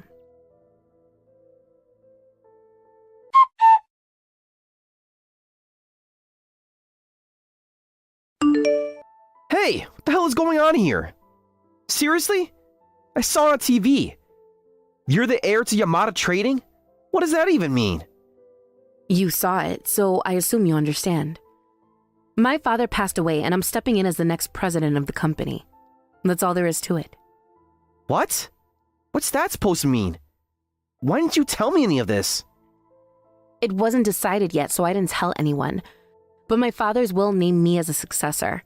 I'm going to honor his wishes. And considering we're getting divorced, this doesn't concern you. Hold on a second. If you're the heir to Yamada Trading, then this changes everything. We need to cancel the divorce. I mean, wouldn't that be better for you too? Oh, now you want to say this? You're so selfish. The only reason you married me in the first place was to get a hold of my father's inheritance. Isn't that right? No, it wasn't like that. Look, I just lost my cool and said things I didn't mean. But come on, I would never actually think that way. I love you, all right? I swear it. Don't insult me. If you truly loved me, you wouldn't have done what you did. Even yesterday, after I left, you went and caused trouble for my sister too, didn't you? Trouble? I wasn't causing trouble. She's the one who said she'd share the inheritance with me. What? Come on, I was there for your father. I visited him in the hospital, didn't I? And I even brought him expensive gifts. I have just as much rights to some of the inheritance. So you're telling me that my sister really said she'd split the inheritance with you? Yeah, she did. That's why she didn't put up a fuss yesterday. Then this morning, I turned on the TV and see they were talking about how the president of Yamada Trading had passed away. And that's how you found out I'd be succeeding him, huh? Whatever the case may be, I've already made up my mind to go through with the divorce. Don't be ridiculous. Come on, it's fine now, right? We can just start over, can't we? If my sister's going to share the inheritance with you, then you don't have any reason to stick around. So stop coming near me. Listen, I have a dream, all right? I want to help people who are less fortunate all around the world. I want to bring happiness to those who need it most. With a company as big as Yamada Trading, I think I could actually make that dream come true. So, what are you trying to say? I'm saying, let me be a part of Yamada Trading as an executive. That way, I'll be closer to making my dreams a reality. I want to bring joy around the world. I want to work towards world peace. My true dream. How shameless can you be? all you really want is a handout because my father's inheritance isn't coming to you the way you'd hoped. Just yesterday, you were having a tantrum, calling me a useless old hag who wasn't good for anything. I know, I regret that. I wasn't myself at that moment, I promise. But look, don't you think it's actually a good thing for Yamada Trading to get involved in charitable causes? It would improve the company's public image, and it might even help attract more business. Oh, really? Don't you think my father would have already considered that? Here's a wake-up call for you. He did. My father was deeply committed to charitable work while he was alive. Yamada Trading is so well known for its charity work that it's practically part of its brand image now. He even spent his own time volunteering. You say you're serious about world peace, but you didn't even know this about my father? Well, yeah, of course. I mean, wait, no! I did know that. It's just now that your father has passed, someone else has to take over. Why are you still trying to act like this? It's pitiful. No matter how you try to dress it up, what you did at the funeral isn't going to disappear. Every single one of my family members saw it, and none of them trust you anymore. Whatever respect you managed to earn from my father is completely gone. What? What's that supposed to mean? Are you saying you told the entire family about what happened yesterday? Of course I did. I don't owe you anything. Thanks to your little outburst, all the time and effort you spent trying to win over my father was completely wasted. You arrogant piece of... How dare you talk to me like this? Just get back together with me already. Absolutely not. No matter what you say, I've made my decision.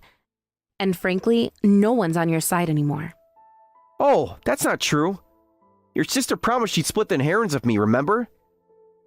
She's reasonable, unlike you. It's clear she's truly her father's daughter. She's nothing like you, the illegitimate one. Is that supposed to be an insult? No, I'm just stating the facts. Anyway, once I get the inheritance, I'll start making plans from here. I'll get you to reconsider this divorce. I'm not giving up that easily. Fine. Do whatever you want.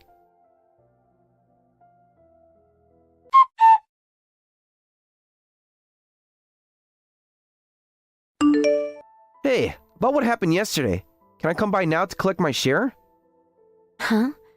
Are you talking about the inheritance? Of course! You're going to give me a share, right? That's why I left quietly yesterday. I didn't expect you to keep your promise.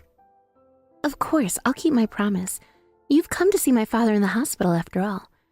Yeah, of course I did. Your dad really liked me. He probably recognized me as well. So, just give me the amount that reflects that. I'm counting on you. The amount that reflects your contributions, huh? Sure, I can do that. So, how should I hand it over? I'll come over now. Your relatives are still there, right? It seems like there are some bad rumors about me going around, so I need your help to clear that up. Vivian did something unnecessary, it seems. Okay, then I'll introduce you to my relatives. That would really help. It's good to see that we can communicate well. You're truly the daughter of the president of Yamada Trading after all. Just like I expected. It's nice to know we're on the same page. Right? I want to ensure everything goes smoothly. It's important that everyone sees you in a good light, especially after all the misunderstandings that have happened. Exactly. I appreciate you looking out for me. After all, we need to keep our relationship strong. This inheritance can mean a lot for both of us. I understand. It's not just about the money. It's about our connection and how we can support each other moving forward.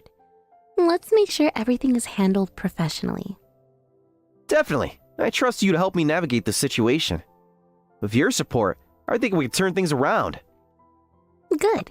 Let's get this sorted out. I'm glad we're working together on this.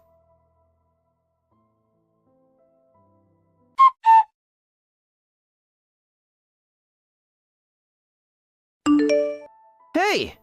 What was that all about? You said you shared the inheritance with me, right? I did share it, didn't I? $15? Are you serious? That's just insulting. You gotta be kidding me. Give me more. But you said you wanted an appropriate amount, didn't you? So that's what I gave you, an appropriate amount. Honestly, $15 is more than enough. You should be thanking me for that. How can you even justify giving me just $15? I want a reasonable explanation for this. Otherwise... Otherwise what? You're going to try and intimidate me? Just like you did when you backed down in front of the relatives yesterday? You only came to visit my father twice while he was in the hospital. So, that's how I calculated the transportation cost. $7 for a round trip twice. I even had a little extra just to be nice. You're insulting me. You're the one acting like a big shot after just 2 visits. That's what's really ridiculous. But I had a good relationship with him long before he got sick. But wait, is there no will? What? There must be a will that includes my name. Even if it's not about the inheritance, I should at least get something. After all, I was trusted by your father. Your name is not on the will. If it was, believe me, I would have let you know. No way! You're all just hiding the fact that my name is there. You're a bunch of cowards. All of you related to Yamada Corporation. I might as well report you all. Go ahead and do what you want. But just so you know, my father didn't like you at all. What? He thought you were a shallow man. He was worried about Vivian. You probably don't even know that. That's why I kept a close eye on Vivian. I didn't trust you, and I figured it was better to be safe than sorry. No, it can't be right. He told me all sorts of things. It's easy to pretend to get along without stepping on anyone's toes, you know. My father was a genuine businessman. The fact that your name isn't in the will is the best proof of that. If you think I'm lying, I can call a lawyer to confirm it for you. So you're saying you're all just a family of liars? Huh? Exactly. You've just been playing my emotions, making me think there was something there. You guys are nothing but dirty thieves, hoarding the inheritance for yourselves. I'm going to post about this online. Is that all you can do? If you're feeling brave, why don't you come over and confront us in person? Huh, there's no need for that. I'll make sure you all are ruined. Just you wait. So, you can only act tough with women, huh? How impressive. Well then, good luck with your plan to destroy us. You bastard! You have to understand, this isn't just about money. It's about respect. I thought I meant something to your family. I thought I was trusted and valued, not just some random outsider looking for a handout. What did you expect? You've always been on the outside looking in. You think 2 visits to the hospital make you a member of the family? It doesn't work that way. But I was there for your father when he needed help. I stood by him. That should count for something. You were there for him, yes, but don't you see? It wasn't just about being physically present. It was about genuine love and commitment, something you clearly lack. You're just trying to cash in on a relationship that wasn't what you thought it was. You have no idea what I've done for him, the support I provided, the comfort I gave him during his worst days. That meant something to him, even if you can't see it. No, all you see is the potential for profit. You can't hide that from me. It's painfully obvious. And you know what? This attitude of entitlement is why you'll never get anything from my family. How dare you? Think you could just dismiss me like that? I'll make sure everyone knows what kind of family you really are. Go ahead. No one is going to believe your lies. They know you for what you really are. A leech trying to drain the last bit of goodwill from my father's memory. You're going to regret this, I swear. You'll pay for underestimating me. You're really going to threaten me now? That's rich. You should learn how to deal with your own emotions instead of trying to lash out at me. You're just making yourself look pathetic. I'm not done with this. You think you won? I'll fight back, and I'll make sure everyone knows the truth about your so-called generosity. Good luck with that. I'll be here, living my life while you waste yours plotting revenge. You're only digging your own grave. You haven't seen the last of me. I'll prove to everyone that you're just a bunch of frauds. Then bring it on. I'm ready for whatever you've got. Just know that this isn't the end. This is just the beginning, and I won't back down.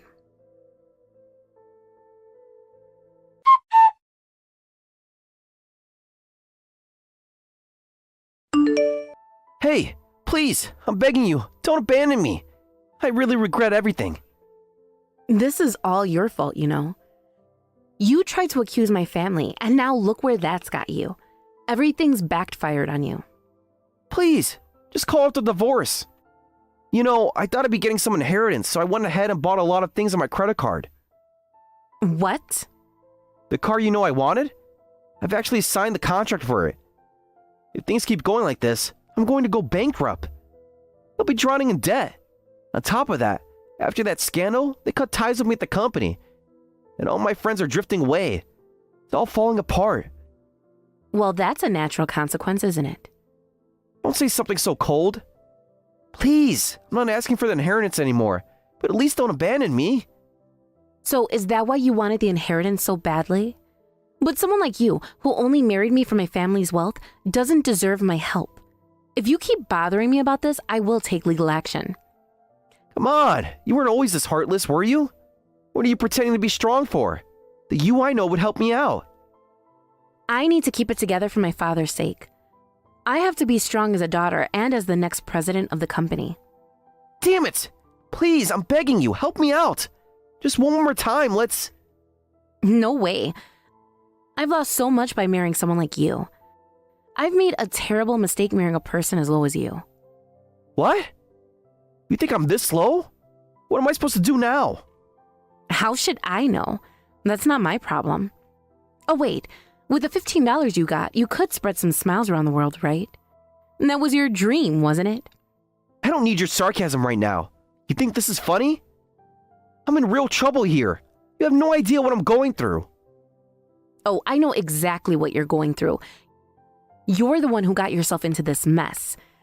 You thought you could just ride on my family's coattails and live the high life without consequences. Well, guess what? It doesn't work that way. Listen, I made some mistakes, but I thought we could work things out.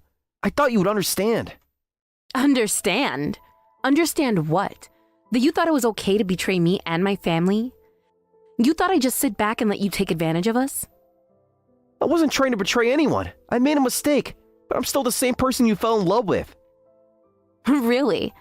The person I fell in love with wouldn't have done what you did. They wouldn't have put me in this position. You've changed, and not for the better. I'm begging you. Just give me a chance to prove I can change. I'll do anything. Just please don't leave me like this. And what would that change entail? You've shown me who you really are. Why would I want to be around someone who only thinks about themselves and their own needs? 'Cause I love you. I still care about you, even if I messed up. Love? You think love is enough to fix all this? It's not enough when you hurt me and disrespected everything we've built together. I didn't mean to hurt you. Can't we just forget about everything and start fresh? Start fresh?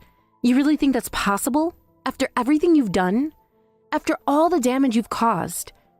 It's not that easy, and I can't just erase the past. Please think about it. I promise I'll make it right.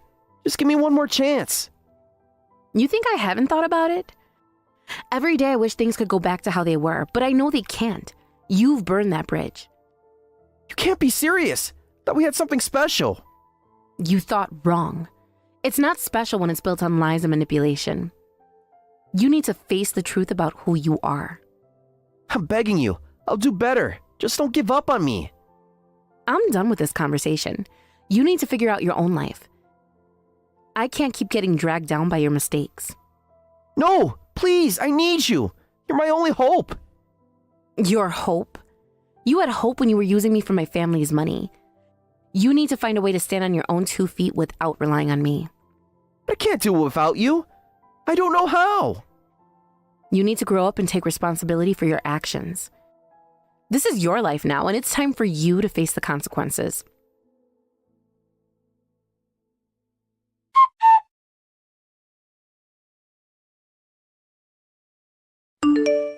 How did it go? Were you able to properly wrap things up? Yeah, the divorce has been finalized successfully. At first, he was yelling quite a bit, but it seems like he has lost his energy now. He was like a child resisting a shot, huh? But you did well. It's a tough time as it is. No, it's thanks to you. Besides, the one who's really suffering is you, right? As a nurse, you've been facing your father's situation all this time. What are you talking about? Unlike you, I'm holding it together. This isn't going to get to me. Avery, you don't have to worry about me. You managed to handle everything yourself this time, right? So you should prioritize yourself a little too. Our father told me that Vivian doesn't have good judgment about people, so I should keep an eye on you. What? Our father saw right through that man from the very beginning. That's why I couldn't just leave you to deal with it alone. Really? If that was the case, you should have told me. Who could say the man you married is a jerk? But now that it's all settled, it turned out okay in the end. Yeah, so you don't have to worry about me. You can cry if you want. What are you saying? I'm not going to cry in front of you, the scaredy cat.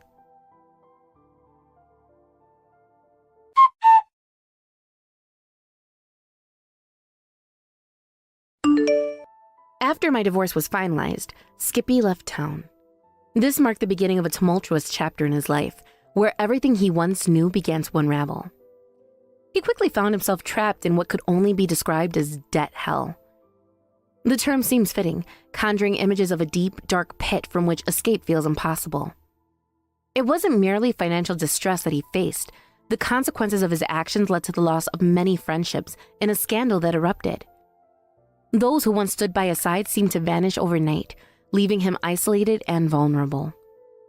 The emotional fallout from losing friends can be just as damaging as any financial setback. Friends are often seen as a support system, a safety net that cushions life's harsh blows. For Skippy, the absence of the safety net must have been incredibly painful.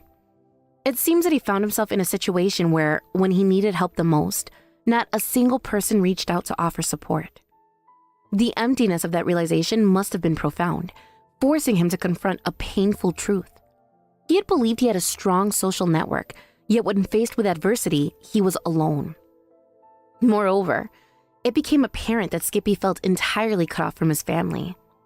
In times of crises, many people turn to their families for love and support.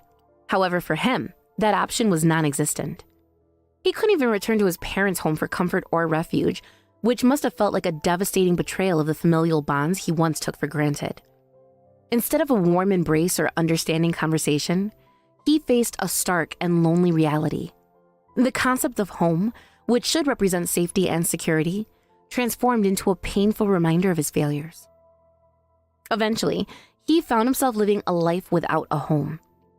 The transition from having a stable living situation to being homeless is jarring and deeply traumatic. This change signifies more than just a loss of physical space. It reflects a profound loss of identity and stability. Living without a home signifies being adrift, lacking the anchors that usually provide direction and purpose. For someone like Skippy, who once believed himself to be well-liked and respected, the experience of homelessness must have shattered his self-image.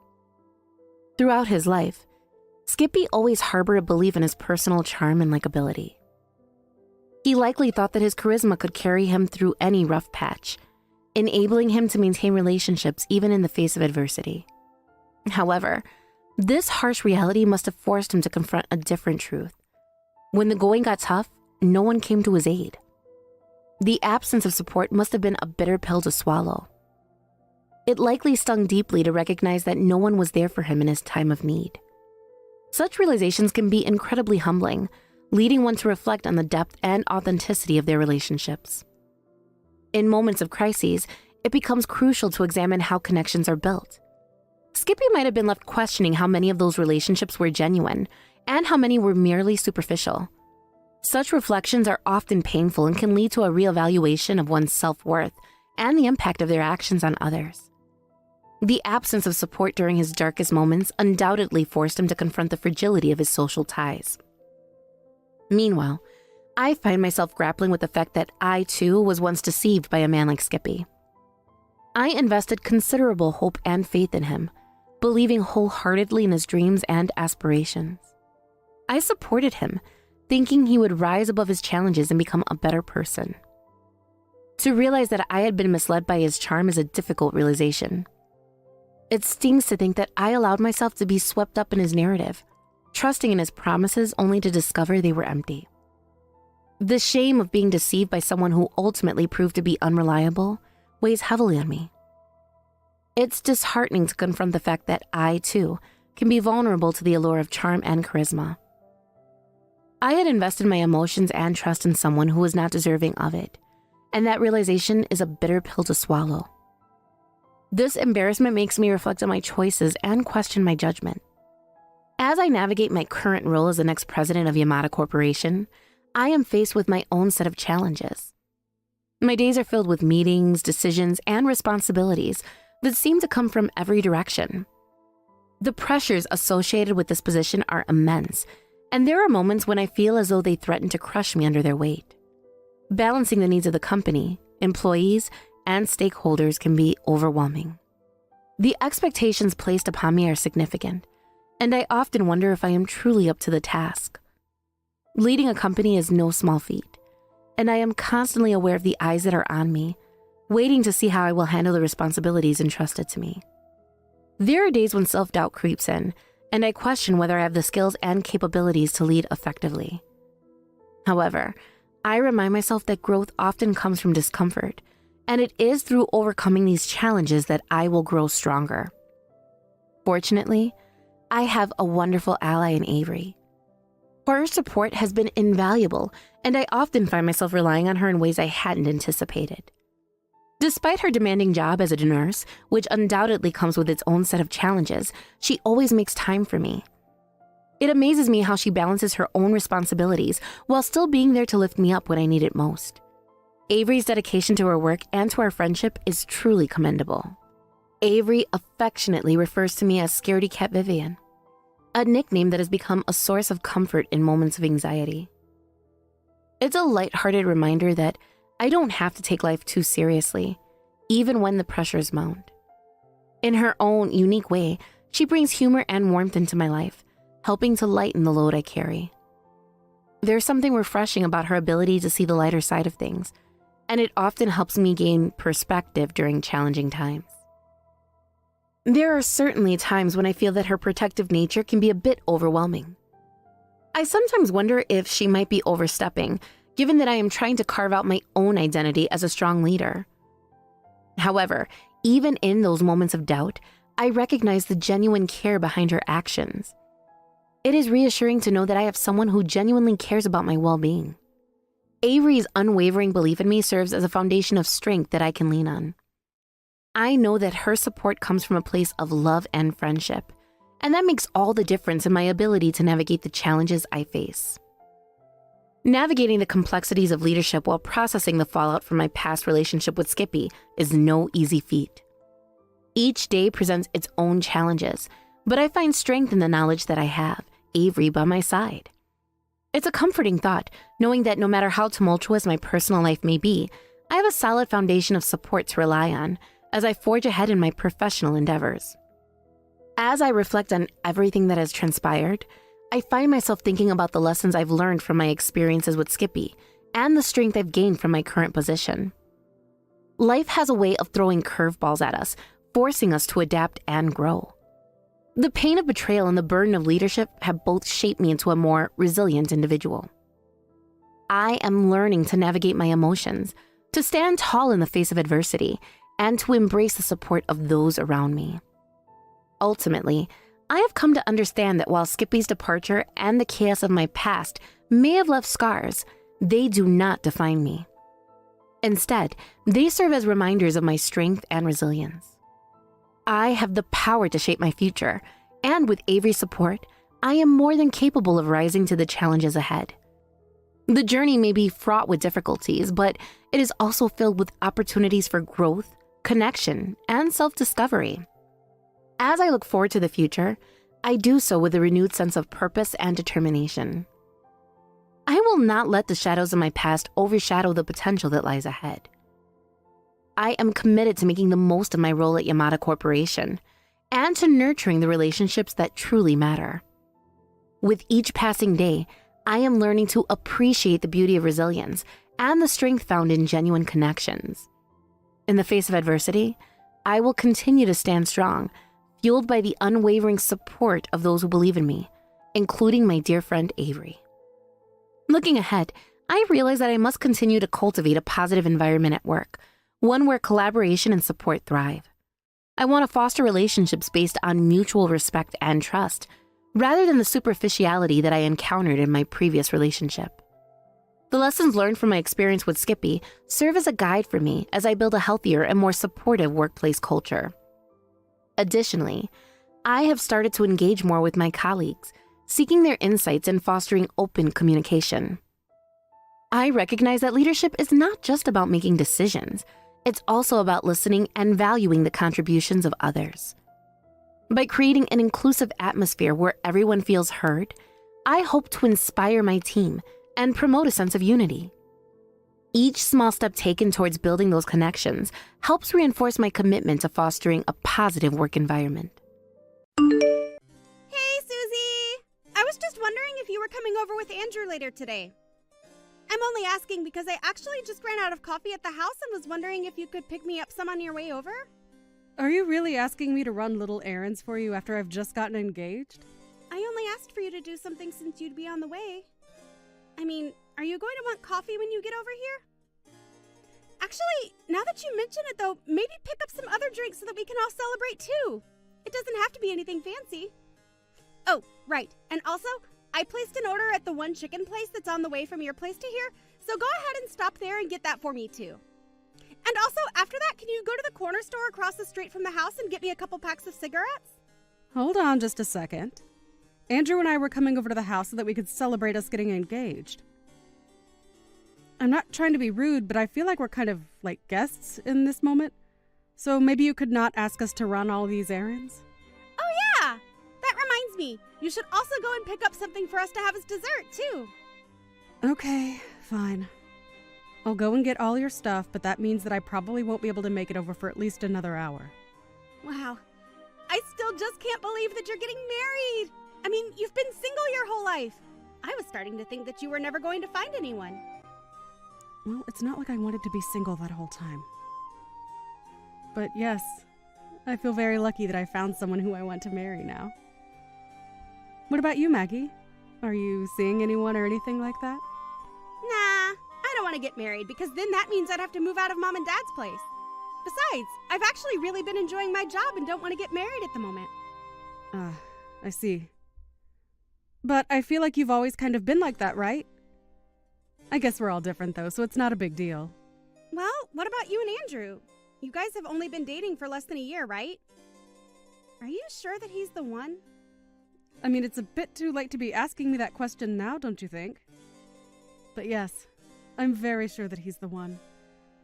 He's just so kind of honest. Is that really what you think?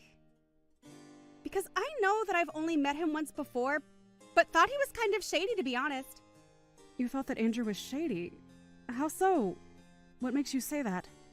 I guess I don't really have any proof of what I meant, but I guess maybe just looking at his style? But also because you two just haven't been dating all that long, you know? I guess I'm just not sure why you two are engaged. Maggie, what are you talking about? You aren't honestly this worried about him, are you? I mean, we've already arranged our wedding venue and everything. Well, that's why I think that you should make sure this is something you want to do before it's too late.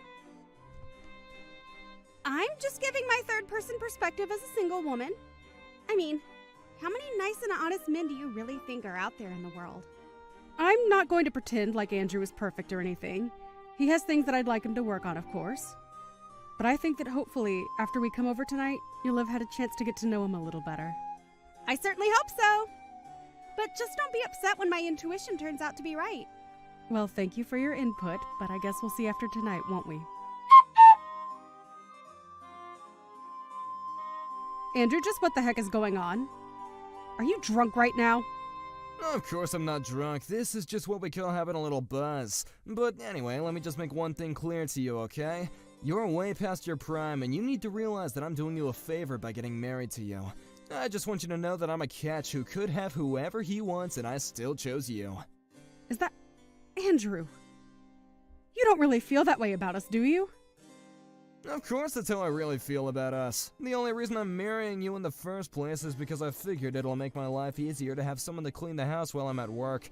Why do you think I ended up choosing someone like you? You really ought to be thanking me more often for this, you know? But I just... How could you say those same words in front of my whole family? Especially after we just got engaged to be married. And just what are they gonna do about it? They can't touch a hair on my head. I'm rich, remember? I even gave you that huge birthday present, but it wasn't any sweat off my brow. My whole family's stinking rich. Andrew, are you even listening to yourself right now? I don't care if you're drunk or sober. What you're saying right now is just not acceptable. Well, excuse me for getting honest when I get drunk. You know, I wasn't even gonna say anything to you about any of this, but now that we're engaged to be married, I guess that I could just come out and level with you. You're terrible! I had no idea that you were such an awful person. I thought you were kind and sweet and honest about who you are. What are you saying? That I'm not any of those things? I could be all those things, but I just wanted to let you know how I'm really feeling on the inside as well. And since we're going to be getting married, I just thought that I might tell you how I feel about us getting married is all. I don't believe this. Even when we were alone, just the two of us, you never used to act this way with me. But to think that you would talk that way about me in front of my own parents, say that I was just a leftover woman who no one would ever want. There you go again, getting upset with me for just being honest with you. If you're worried about upsetting your parents, then just your existence was enough to do that.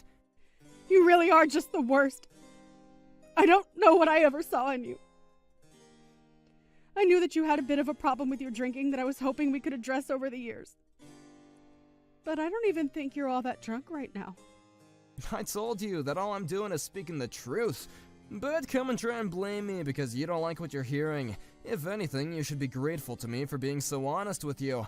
I mean, do you really not think that I couldn't get a younger girl to marry me if I wanted? Do you really think you were my only choice? And just what is that supposed to mean? I mean that I am way too good for you, but I chose you anyway, and so you ought to be thanking me for doing so every single day.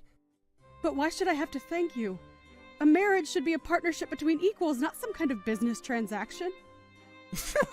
What are you, 5 years old or something? Do you really think that's ever how marriage has been? Besides, the fact of the matter is that my family is stinking rich and your family is dirt poor. I work for a huge company and you're just a lowly wage slave at some tiny office. On every level, I am just better than you. If I wanted to, I could cancel our engagement, kick you to the curb, and no one would ever want to marry you ever again. But I could just go out and find a million girls willing to date me. Basically, it's not just you, but your whole family who should be kissing my shoes for the favor that I'm doing you all right now. But more than you, I just feel bad for your sister. She's so ugly that I can't see anyone, even someone as nice as me, lowering their standards to date her. So basically, I'm the only chance your family has to marry into a much better one. You all ought to have a little shrine to me with your little beads and stuff, you know?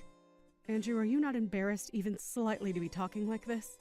It isn't like I want to be saying all this to you, but you just gotta realize that I'm just gonna give you the harsh truth about us. You aren't really gonna try and blame me for being real with you, are you? Anyways, I think I'm gonna go to bed now, and when we move, we're gonna get a much better bed, got it? I really just can't even believe you right now. Well, you better start too, and you better fix your attitude too. You're almost 40 and are marrying someone like me. Don't ever forget just how much you owe me for my kindness. Oh, and tell your parents that I want them to start showing much more respect too. If this is the way that you're going to behave, then I don't even want to get married, Andrew. What do you mean by that? I mean that I don't want to marry you. You're a jerk, and I don't want to spend my life with you. Tomorrow we are going to start the process of canceling all of our wedding plans. Whoa, settle down there. You can't be serious, right? Don't you realize what you're throwing away by doing this? I can't see how I'm doing anything but saving my life from being controlled by you for doing this. I'm just glad that I found out the kind of person that you really are before it was too late. Hold on a sec, you can't actually be serious about this, right? You really want to spend the rest of your life alone? It would be better than spending the rest of it married to a total jerk like you. I'd rather spend the rest of my days all alone than have to ever be married to you, you jerk. You old cow, you'll regret this. Nobody treats me like this. I'm gonna go to bed now, and tomorrow you better be here bright and early to apologize to me. You're probably just starting menopause and getting emotional or something. I'll give you some time to calm down. I don't even know what to say to that, Andrew. Hey, where are you? I thought I told you to be here this morning. You're not really gonna cancel all of our wedding plans, are you? You're supposed to be here apologizing to me. And just what would they even accomplish now that I know the kind of person that you really are? Do you even realize just how badly you upset me yesterday? Wait, no, hold on. I was drunk, okay? You can't actually be mad at me. You know that I wasn't being serious when I said that kind of stuff, but I'm being honest now when I say I didn't mean it, you know? I already told you. I don't care whether you were drunk or sober. I am not going to forgive you for what you did. But I just, look, I think I was just a little clumsy with my words. It was your sister, yeah, she was the one who kept pouring me all those drinks. This is her fault. You know, Maggie has always been suspicious of you ever since she first met you. But I just couldn't see what she was seeing. But now I see what she did, and I've had enough of you. You're just the worst! I want you out of the house, right now! But oh god, you're kidding me. Well, fine then, okay? We won't get married, how do you like that? But just know that nobody's ever gonna want to marry you ever again. Hey, Andrew! Super sorry to bug you, but this is Maggie. I just wanted to say that I was thinking about it yesterday and I realized you're also a dude way past his prime, aren't you? I mean, aren't you in your 40s already? Excuse me? I just mean that you keep going on about what an amazing catch you are and how you could have anyone you want, right?